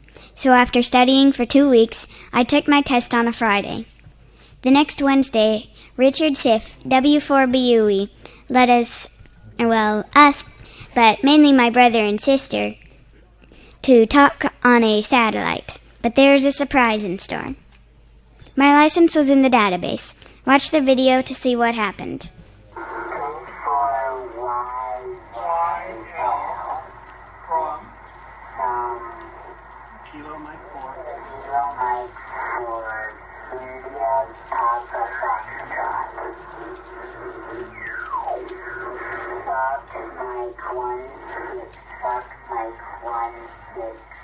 My name is Hope. Hotel Oscar Papa Echo. Your signal report is 5 miles. You are my first QSO. I am 8 years old. I got my call sign today. Over. Congratulations, Hope. Congratulations to you. So as you can see, my first QSO was talking through the birds. My adventures with ham radio satellites. Ham radio satellites orbit the Earth. One of their orbits is LEO, or low Earth orbit. There are two kinds of LEO orbiting satellites: linear satellites and FM satellites. Linear satellites, you can use single sideband or CW. Lots of QSOs can happen at a time. This is because the transponder has a wide bandwidth. My first QSO was on FO29. That is a linear bird. FM satellites act like a repeater in space, and only one QSO can happen at a time. This is because, just like a repeater, only the strongest signal is heard. The one signal that is strongest is heard, the other ones are not. Later I'm going to talk more about FM satellites. LEO satellites orbit about 400 miles up, and their orbits take about 90 to 100 minutes. The Earth rotates, well, you can see in the video, that video to help show. The satellite spins around the Earth the same place, or the same path through space. However, the Earth rotates under the orbit of the satellite, so it can be at different angles on different passes. I usually talk on SO50 and AO85 because they are so easy that even a little kid can work them. During field day, we tried SO50. However, Daddy put in the wrong uplink, so we had...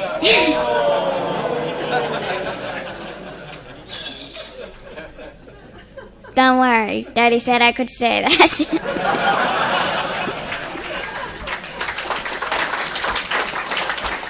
So you have to make sure everything is programmed in right. It doesn't cost a lot of money for the equipment either. Jerry Buxton, N0JY from AMSAT, used my picture for his NASA briefing about Fox 1A, AO85. He thought it was really cool that a little kid can work the satellites. Of course you need your antenna. You can make your own or you can buy one. You need one or two VHF, UHF handheld radios. You need full duplex so that you can hear the radio while you transmit. Oh, not hear the radio, hear the downlink while you transmit.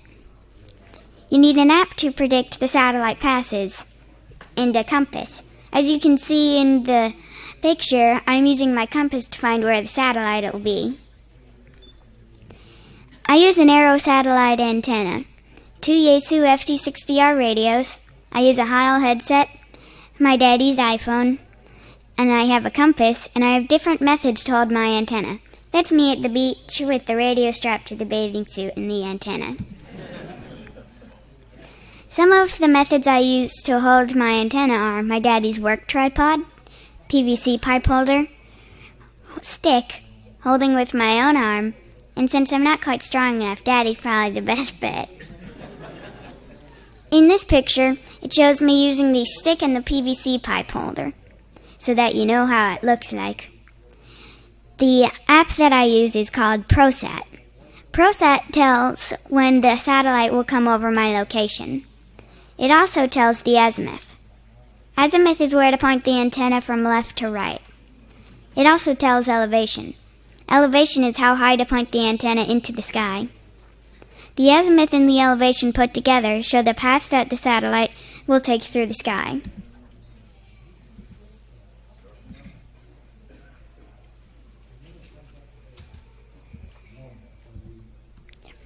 With the information you get from your prediction app, figure out the path that the satellite will take through the sky. It helps for this part to practice with landmarks, like you might know that it will be from that tree to way up to at the middle of the sky to over down there at that for lease sign.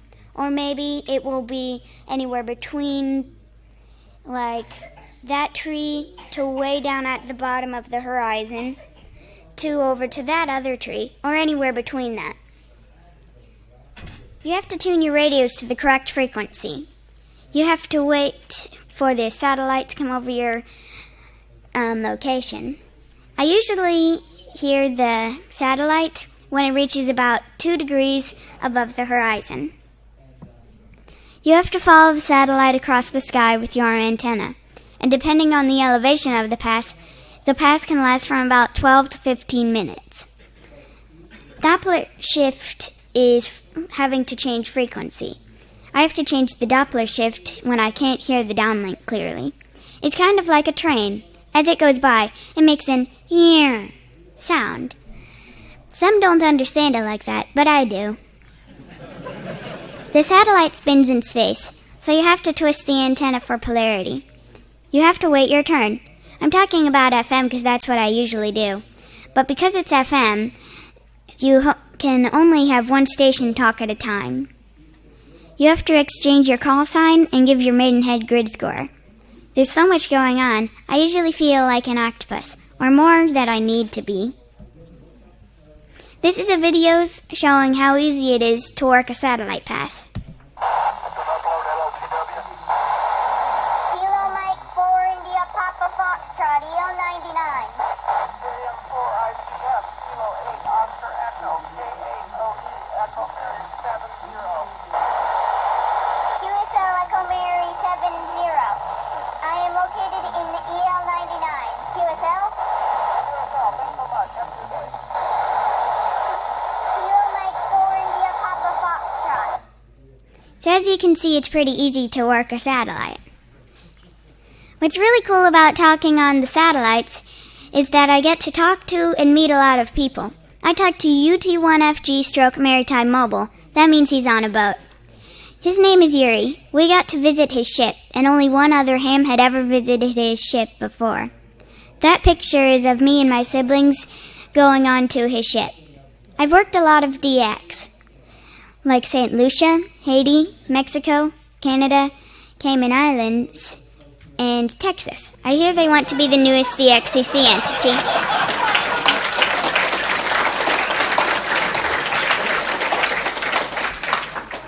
I also got a QSL card. I don't know where it is, but it's supposed to be here. Oh. But it's from Curacao. I've talked to Curacao and also the Falkland Islands. There are only like 4 people that are ham radio operators there. I've done a lot of grid activations, like the Chesapeake Bay Bridge Tunnel, the Outer Banks of North Carolina, and the Wright Brothers Monument. W1HQ KX9X. W1HQ is a really cool call that the ARRL uses. And what was really cool is he got my grid that day because he called me with that cool call, and I was in a really rare grid, FM 21, I think it was. One time I got up at... Here in the little folder, we had the manuals and band plans for operating in that little pouch, an antenna switch, a dual band antenna with mag mount, and extra cables and chargers. Our first layer, we had a FT897 with the batteries installed, the tuner mounted, a power supply, a push-to-talk hand mic, a signal link interface, and a Heil push-to-talk headset. All this was pre-mounted, and all you had to do was plug in an antenna, turn on the radio, and you were set to go. All the cables were connected, so you didn't have to remember what went where, and it was plug and play. Our second layer, we had a Kenwood TND 710 with the BPS, a push-to-talk hand mic and power supply, an AvMap G5 for APRS operations, a signal link for digital nodes, and a headset with push-to-talk. Our third layer, we had miscellaneous items, including a 100-foot roll of coax, an antenna which varied between a coil vertical and a folded dipole, as well as external speakers for both radios. If anyone has any questions, I'll be over at the youth booth, and we'll be happy to answer any of your questions. 73s, and I would like to thank a couple people, the first being my father, AB3SE, for getting me here and supporting me. Jim Wilson, K5MD, for putting my name in the hat, Carol Perry for putting up with me, getting here, as well as Dennis Colgrove and November Delta 3 Oscar sitting there in the back for actually putting up with me for a much longer term of time and helping me put my way. Thank you.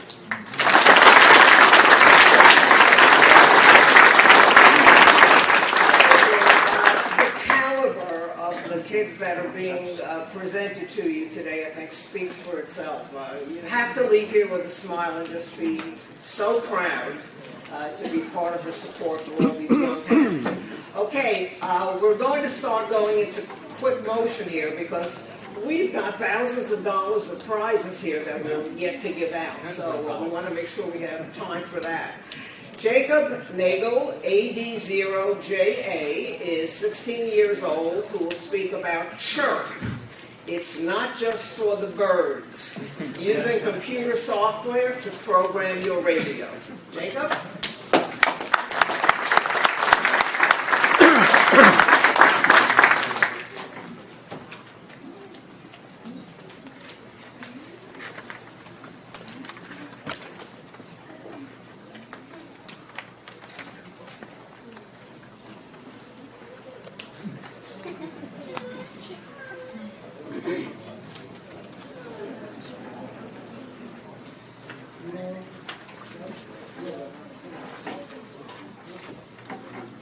So, is anyone wondering why a photo of a chicken is displayed?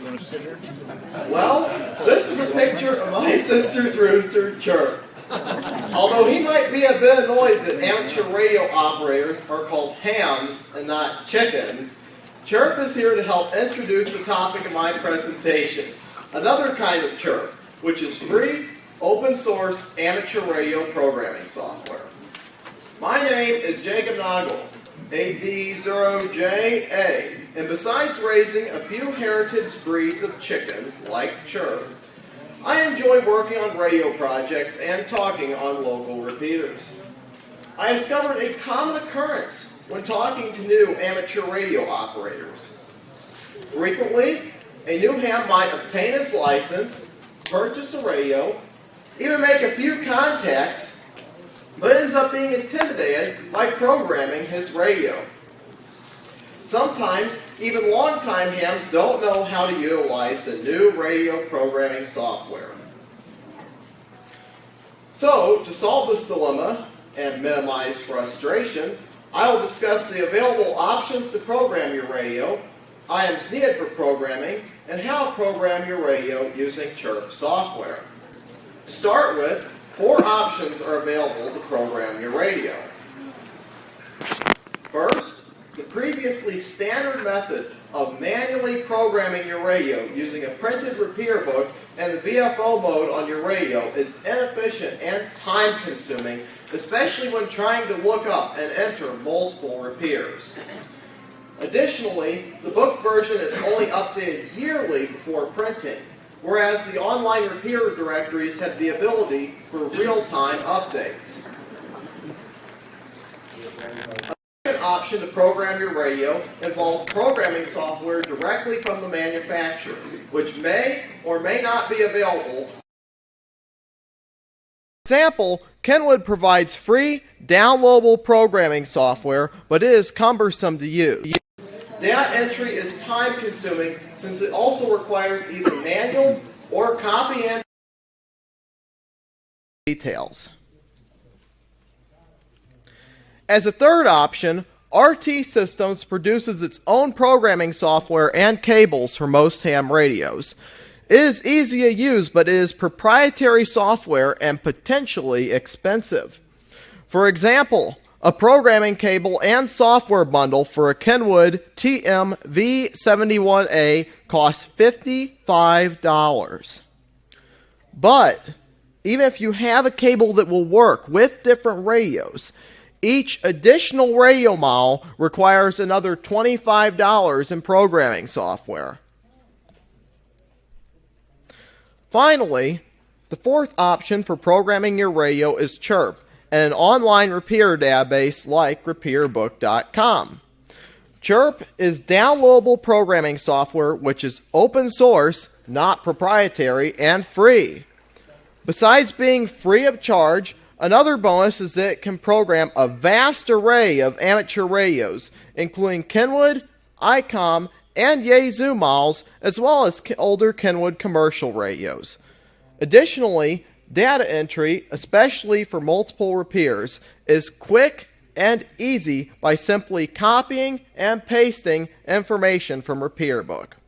Since it is open source, free, and easy to use, I recommend everyone use Chirp.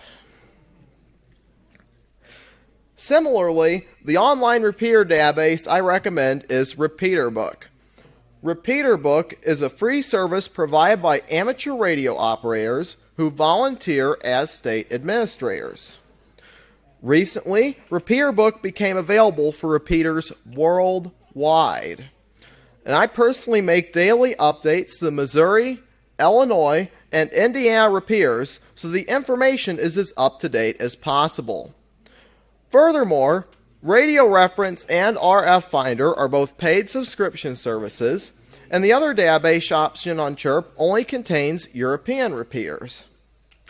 Now that I'm finished with my shameless advertising for Chirp and Repeater Book, a few items are required to use the Chirp programming software.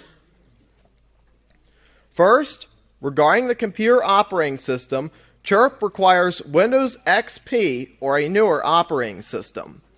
I will be covering Windows only, but Chirp is available for Mac OS X, as well as major distributions of Linux, including Ubuntu and Raspbian for the Raspberry Pi.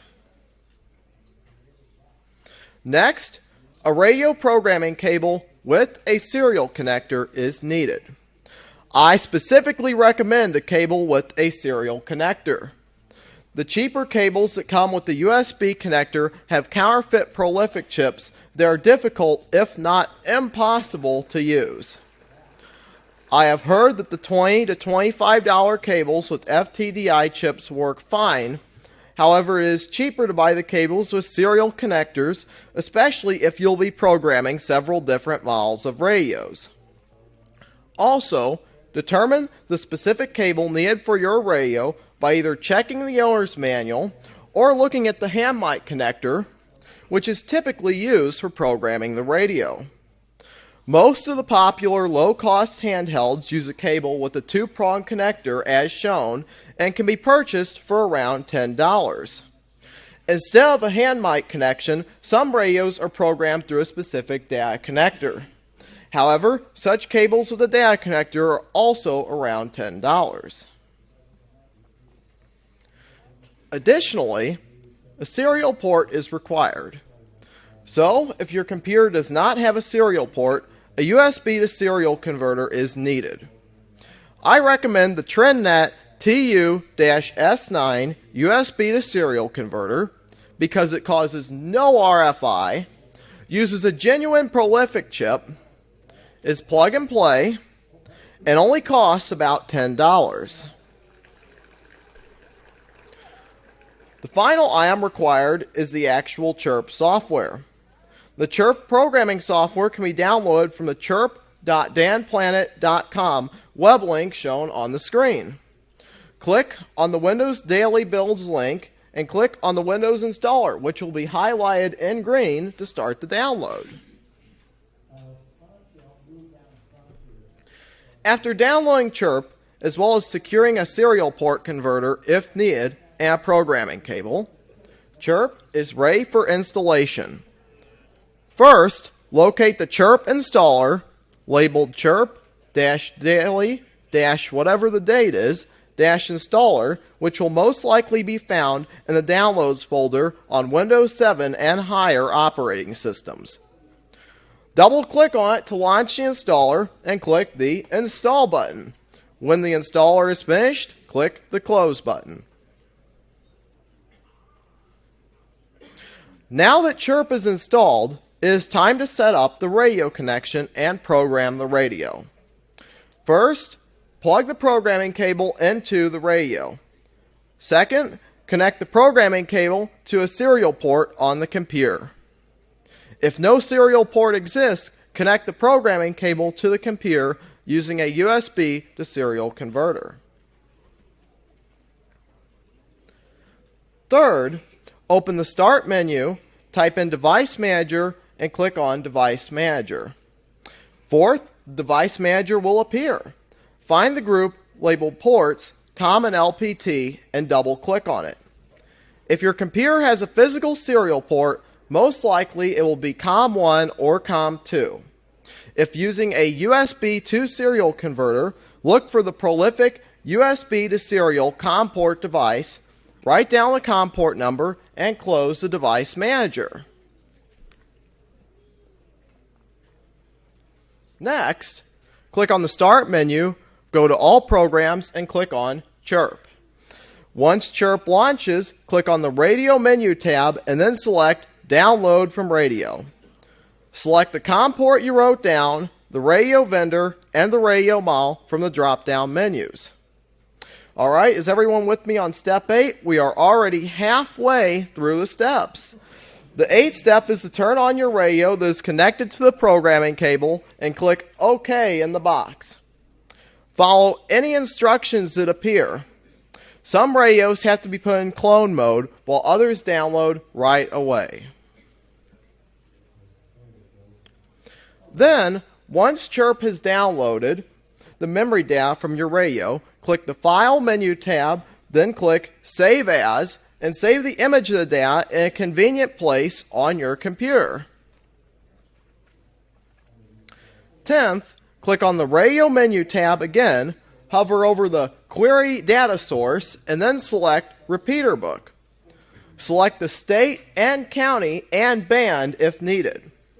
For example, if you want the 220 repeaters around Dayton, Ohio, select Ohio as the state, select Montgomery County as the county, and select 1.25 meters as the band, then click OK. The data query from Repeater Book will appear in another tab. Select that tab, then hold the Control key on your keyboard and select which entries you wish to copy to your radio. Step 13, right-click on the selected entries and select Copy. Switch back to the previous tab listing your radio, select an empty space, right-click, and select Paste. Finally, select the Radio menu tab. If the Upload to Radio option is grayed out, Chirp is operating in live mode and the frequencies are already in your radio. If the Upload to Radio option is not grayed out, click on Upload to Radio, then click OK. And that's all there is to it. The frequencies are now uploaded to your radio, and you are now ready to have fun talking on the new repeaters. I have discussed the options for programming your radio, the items needed to program with Chirp, and how to program a radio using Chirp and Repeater Book. By following these simplified step-by-step instructions, you can quickly and easily program your radio using Chirp software.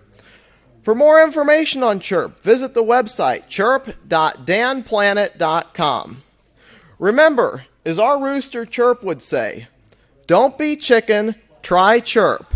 It's not just for the birds.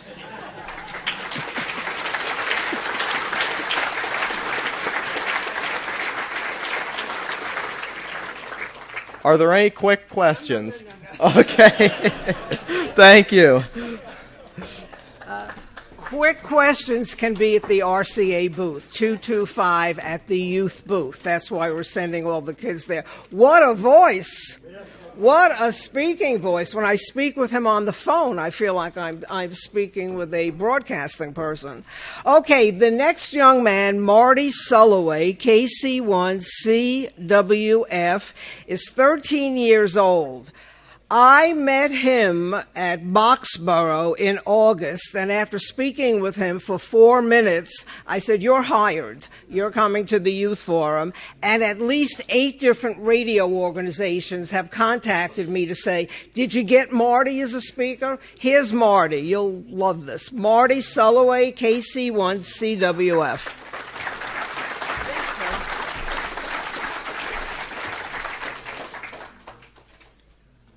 Okay.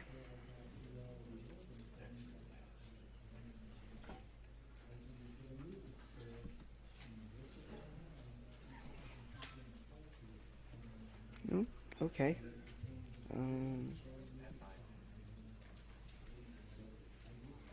Okay, very good.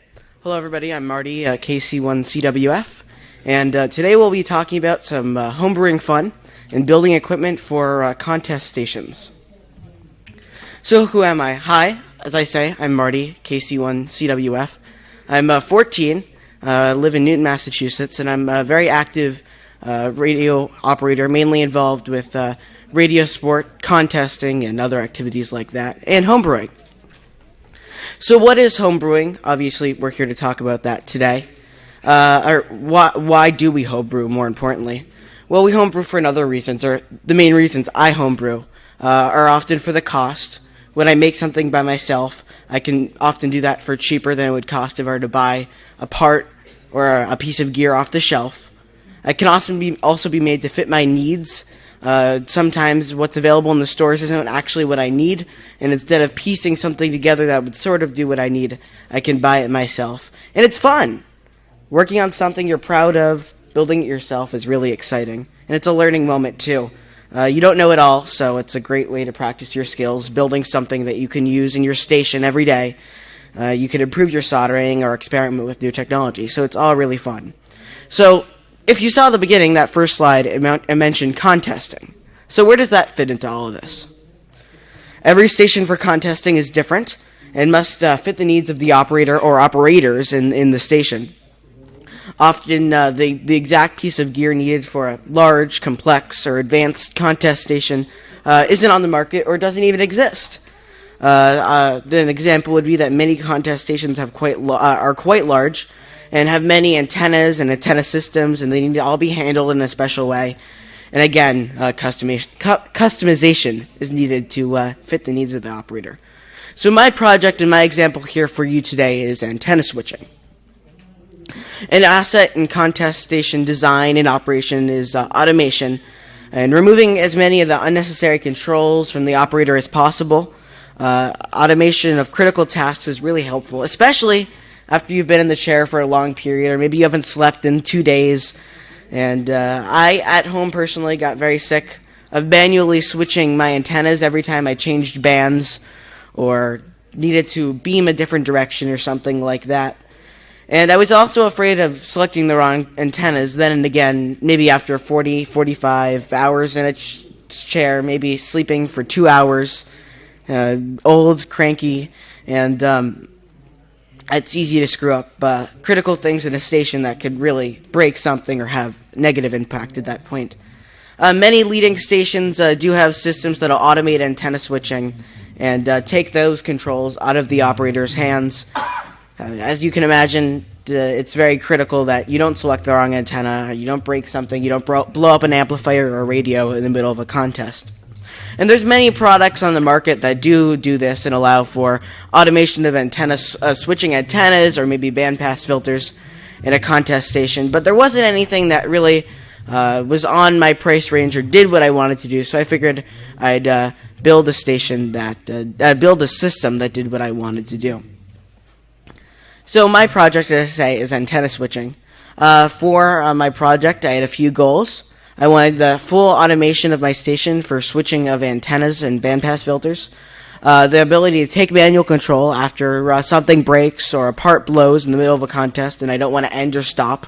I wanted it to keep working, so I wanted to make my system, all the automation, invisible in case I needed to make it invisible. So if I could turn the power off to all the units I designed, that manual control could be used and the station, the system wouldn't be there basically, and out of the way, and you could continue on in the operation.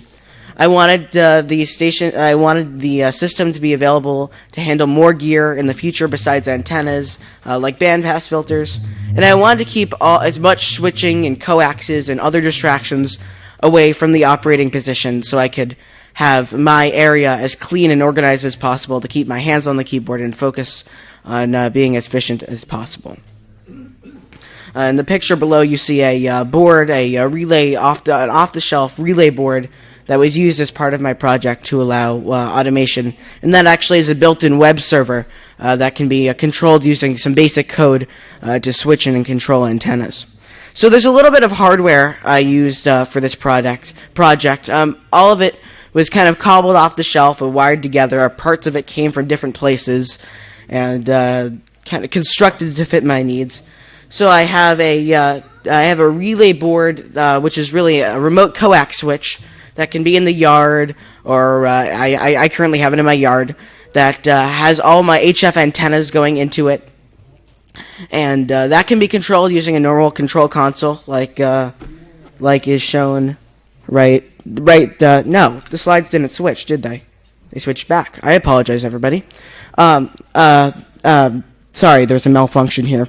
Like this box right here. And that can be used to switch antennas manually. That comes with the remote coax, which I used, which is from Ameritron, subsidiary of MFJ. And then there's also that other relay board that was in the previous slide, as I pointed out, and that's controlled over the network, and that's kind of the core of my system, which switches all my antennas. So it's not all magic. There's software behind that I designed that controls all of this, and the software for my whole project was written in a language called Python, and I have some basic programming skills, and I'm slowly learning. And once I feel that my code isn't working, is working well, I may release it to the public so people could do stuff with it. So just a quick workflow of how we get from a radio to an antenna and how everything is switched. Here's a quick example.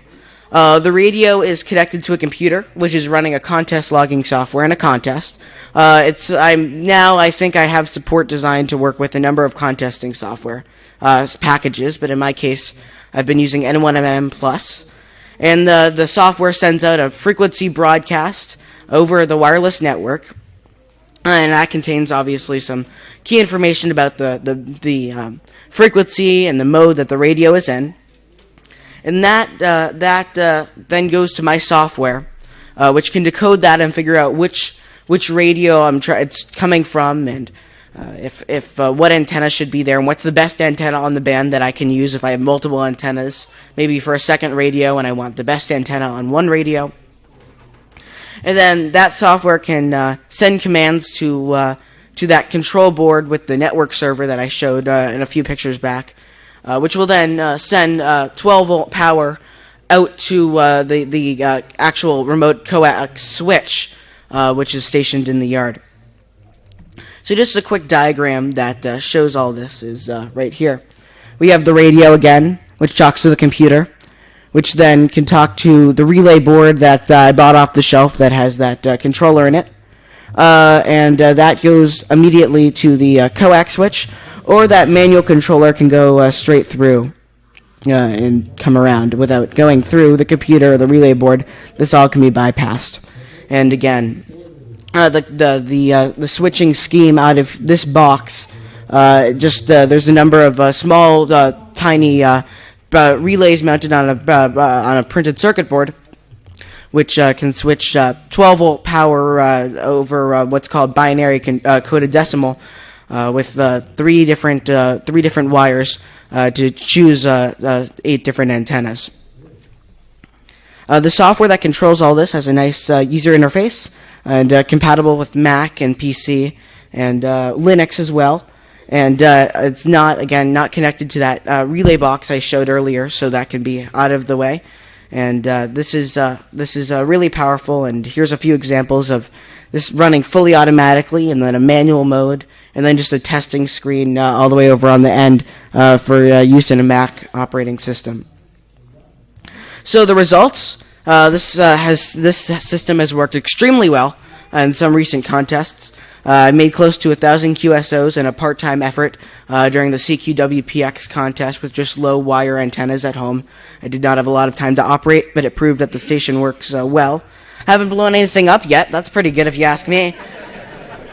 This whole thing is now being put to work in the use in a remote station. And there will be added support in the future for things like single operator 2 radio. We're developing some code and protocols to handle that. And stacking of arrays for receiving and transmitting, and electrically rotatable antennas. All projects that are being worked on here. This is all fun. I couldn't have done this without help from my amazing Elmers. So many people in this room, it's hard to thank everybody, but just to point out, Carol, thanks so much for having me here.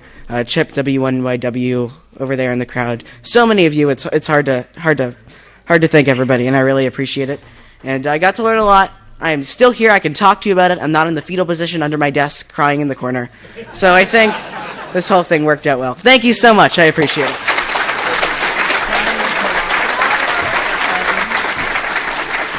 Okay, again, I hate to rush them through, but 225, the RCA booth, is where you can meet these kids and speak with them. Now I would like to bring up Dhruv Reba, KC9ZJX. And again, in the interest of time, I am going to have to ask you to speak quickly and maybe consolidate a little bit, because you certainly want to hear him and what he's got to say so that you can meet him at the RCA booth. Very interesting young gentleman. Okay, Dhruv, the floor is yours.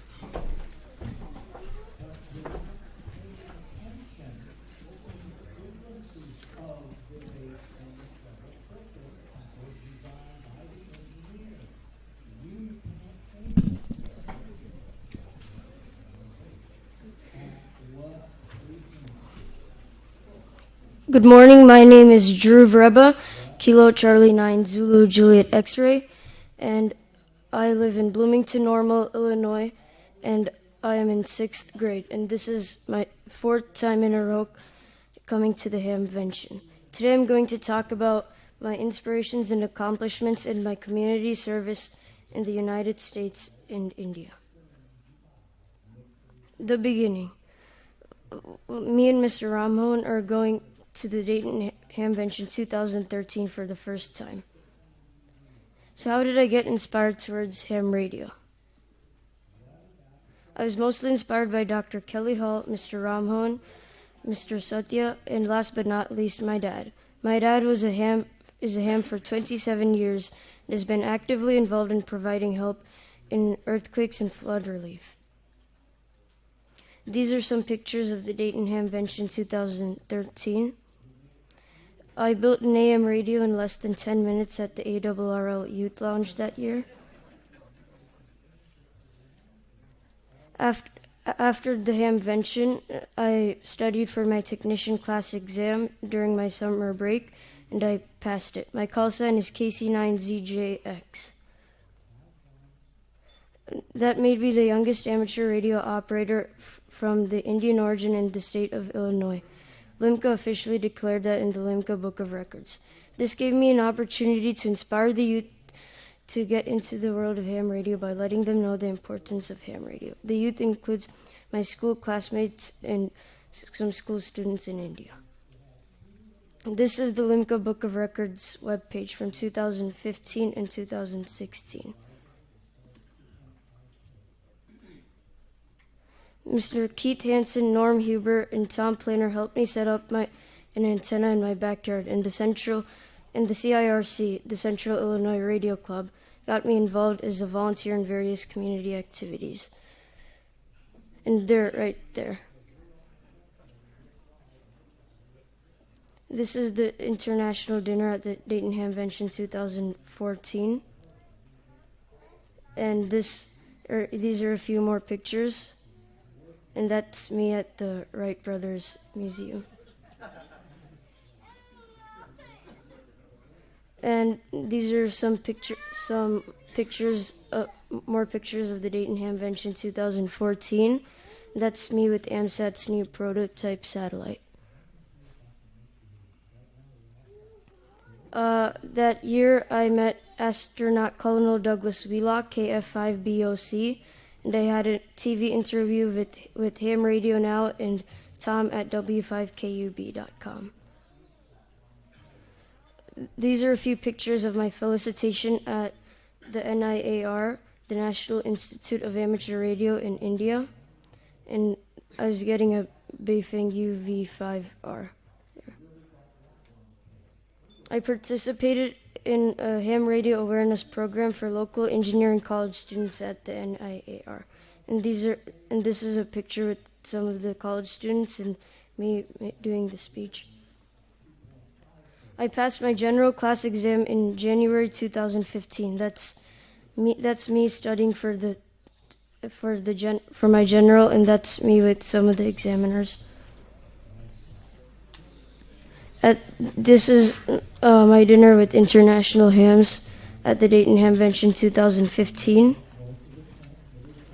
That same year, I visited the youth forum.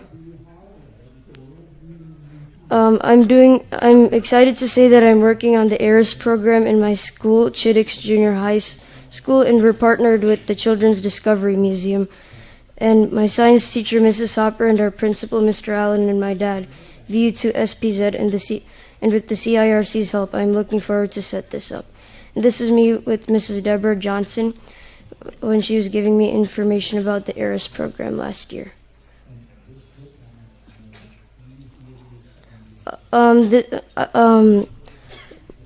went on a de-expedition to the Andaman Islands and representing the CIRC, the Central Illinois Radio Club, and I interacted with Indian and German hams. This is a plains view picture of the islands, and these are a few pictures with Indian and German hams. These are a few pictures of me giving my presentation at the de-expedition. While I was there, I visited a school and I explained to the school students during their school assembly the importance of ham radio, and I talked to the principal and the teachers about promoting ham radio. And I went to classrooms 6th through 12th grade and had a question and answer session with them. I also had a television interview while I was there.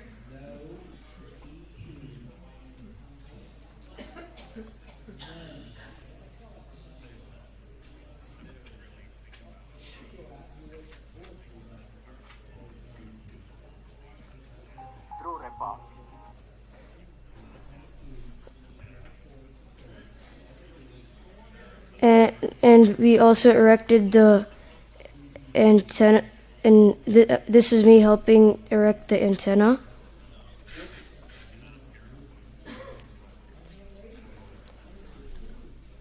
I also volunteered for the We Care Twin Cities Marathon 2 times for McLean County, and we had an incident while I was at net control where a participant fainted during the run, and a nearby ham operator contacted us, and we immediately passed that message to organizers in the emergency unit. This is the CIRC Field Day 2015, and we got 8,542 points and received extra credit points for youth participation. And these are a few pictures of me working a few stations on an IC 7100, and in this picture, I stayed there until 10 o'clock making contacts. And that's a picture of us erecting the antenna. I also volunteered for the Hop On for Hope bike ride with Tom, KJ9P, and Gary, KD9F. And we had an incident where Kyle, KJ9IWs, was at a remote spot and his radio battery was dying. We rescued him by giving him a new handset before he lost contact to net control. Okay, I am so sorry. I have to cut this off. This needs to be a 4-hour forum, obviously. This talented, wonderful, young, creative ham has so many more things to share. I'm going to have to ask you to meet the people at the booth. He was brought to my attention, you should know, in all fairness, very recently, so we kind of added him on, but I wanted you to get to meet him. Please do stop by 225 and be able to meet with him, and I apologize for interrupting you, okay? Thank you. You're up, there you go. You're up first for next year, okay? Thank you. He's the first speaker next year. Again, apologies, but we have to do this. There's another forum after us. I am going to ask again so we can consolidate what we're doing here. If my RCA helpers, we have a $100 stipend for each one of the presenters today. So presenters, if you would line up over here, and Maria, you as well. And I'm going to ask Carol Hollingsworth, you've got the checks. Mr. Carmus, you've got the certificates. They get RCA Young Achiever certificates. And While they're giving that out, they're all in the order of the name you call. I'm going to ask, where did he go? Tim? We have from DX Engineering 10 $100 gift cards.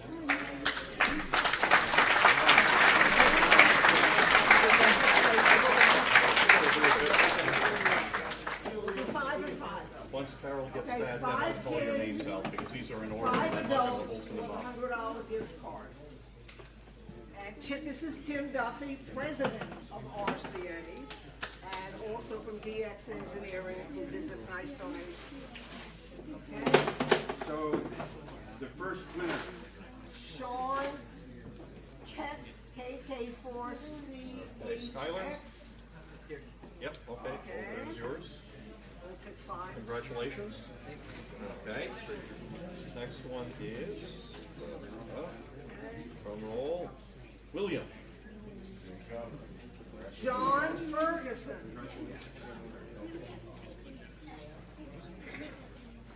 John Ferguson? Oh, all right, a future presenter. Thank you. Congratulations. Okay, Maria Lysandro. Yay, you'll come over here. Evan Reuben. Okay, that's, there you go, one of the youth rally kids. Okay, the last youth ticket, Jacob Sanderson. Jacob? Right here. He just fell asleep. Eli.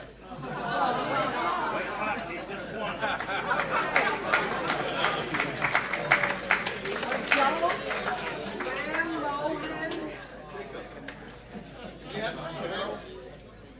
VU2MYH. Come on up. One of our guests from India.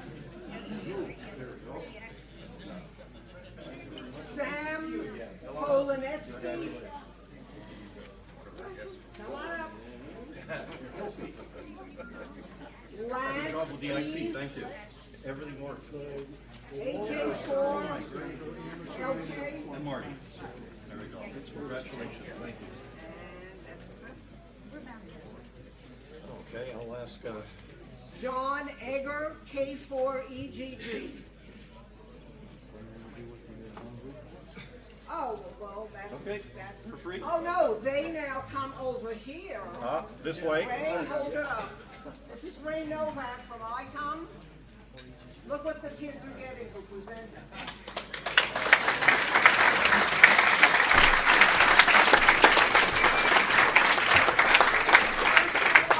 Bags with the kid's name and call sign on it, the RCA Young Achiever patch on it, and lots of goodies in here by AMSAT, by Ralph, and by Lance Cruz are packed up in the bag for them. That's for the Young Achievers. So come over here and get your loot while we finish giving this out. Where's Tim? Okay. John Egger. You got him? Okay. And one more, Matthew Huber, KD8 LLT. Matthew? Okay. $100, go see Tim at the DX Engineering booth. There's 100 other things around here.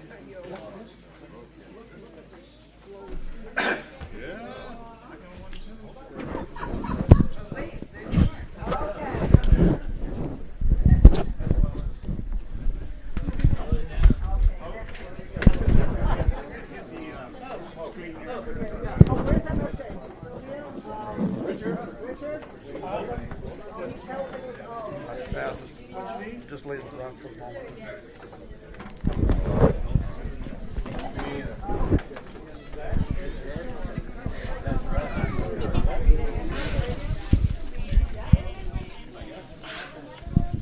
Okay, next we're giving away Kenwood THF6A dual banders. Okay, these are what, about $350 each? Okay. We will do, that's for his recording. We'll do 2 2 and 2. 2 kids, 2 adults. The microphone only goes to the streaming. There's no microphone for it, so we need to hold it down, guys. The first adult, Jeff Beals. He's over at the QCWA.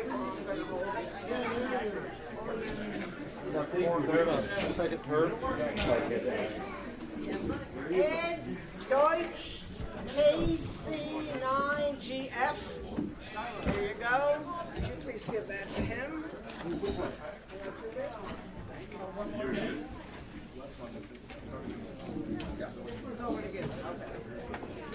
Okay, Kenwood Radio.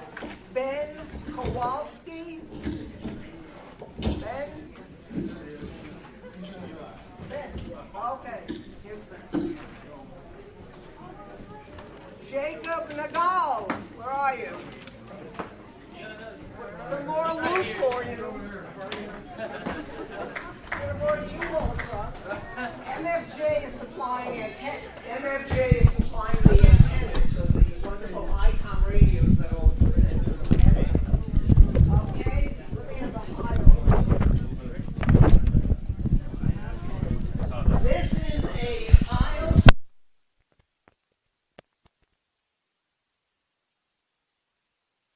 $+ package, so let's give this to a young person. Okay. Hold on 1 second.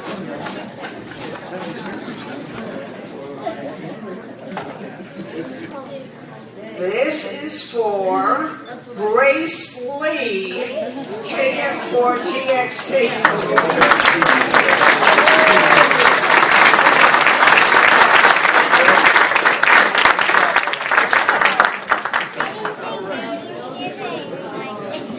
Okay, 2 adult, this will be for adult, MFJ $200 gift certificates. And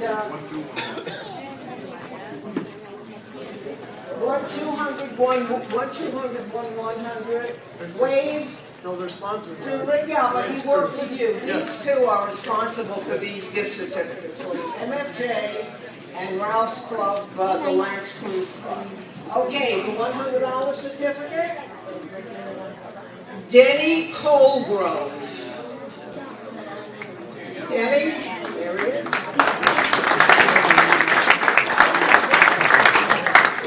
Denny gets up here. And Colin Nelson, KE8ATE. Colin.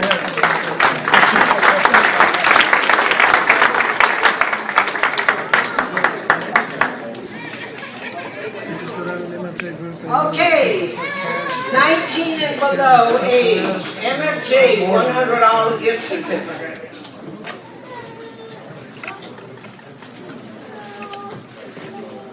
David Cravens.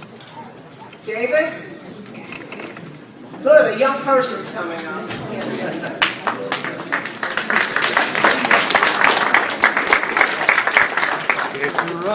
Clayton Lemuth. Future You said that last year. You said that last year. We're going to have another. Well, hard to get that. That's all new and good. Matt Sanderson.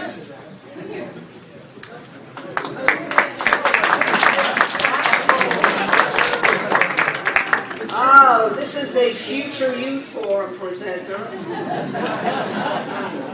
She's the same age as Sam. Oh boy. Bad job. Are you married? Okay. Next, a $200 gift certificate, Alex Nelson. And another young person coming up.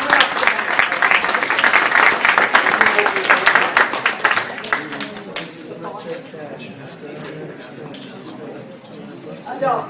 Okay. Adults, if you made it through this 3 hours, you may be ready to start brewing. This is from Jerry, who's a dear friend of the Youth Forum from Colorado. The Unseen Bean. Okay. That would be SHAILAJA, KC92JG. All right.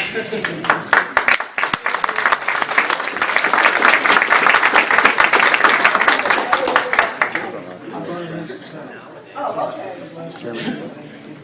Gotcha. Okay, a set of MFJ goodies, including a tool, vest, etc. William, KJ4, EYZ. William.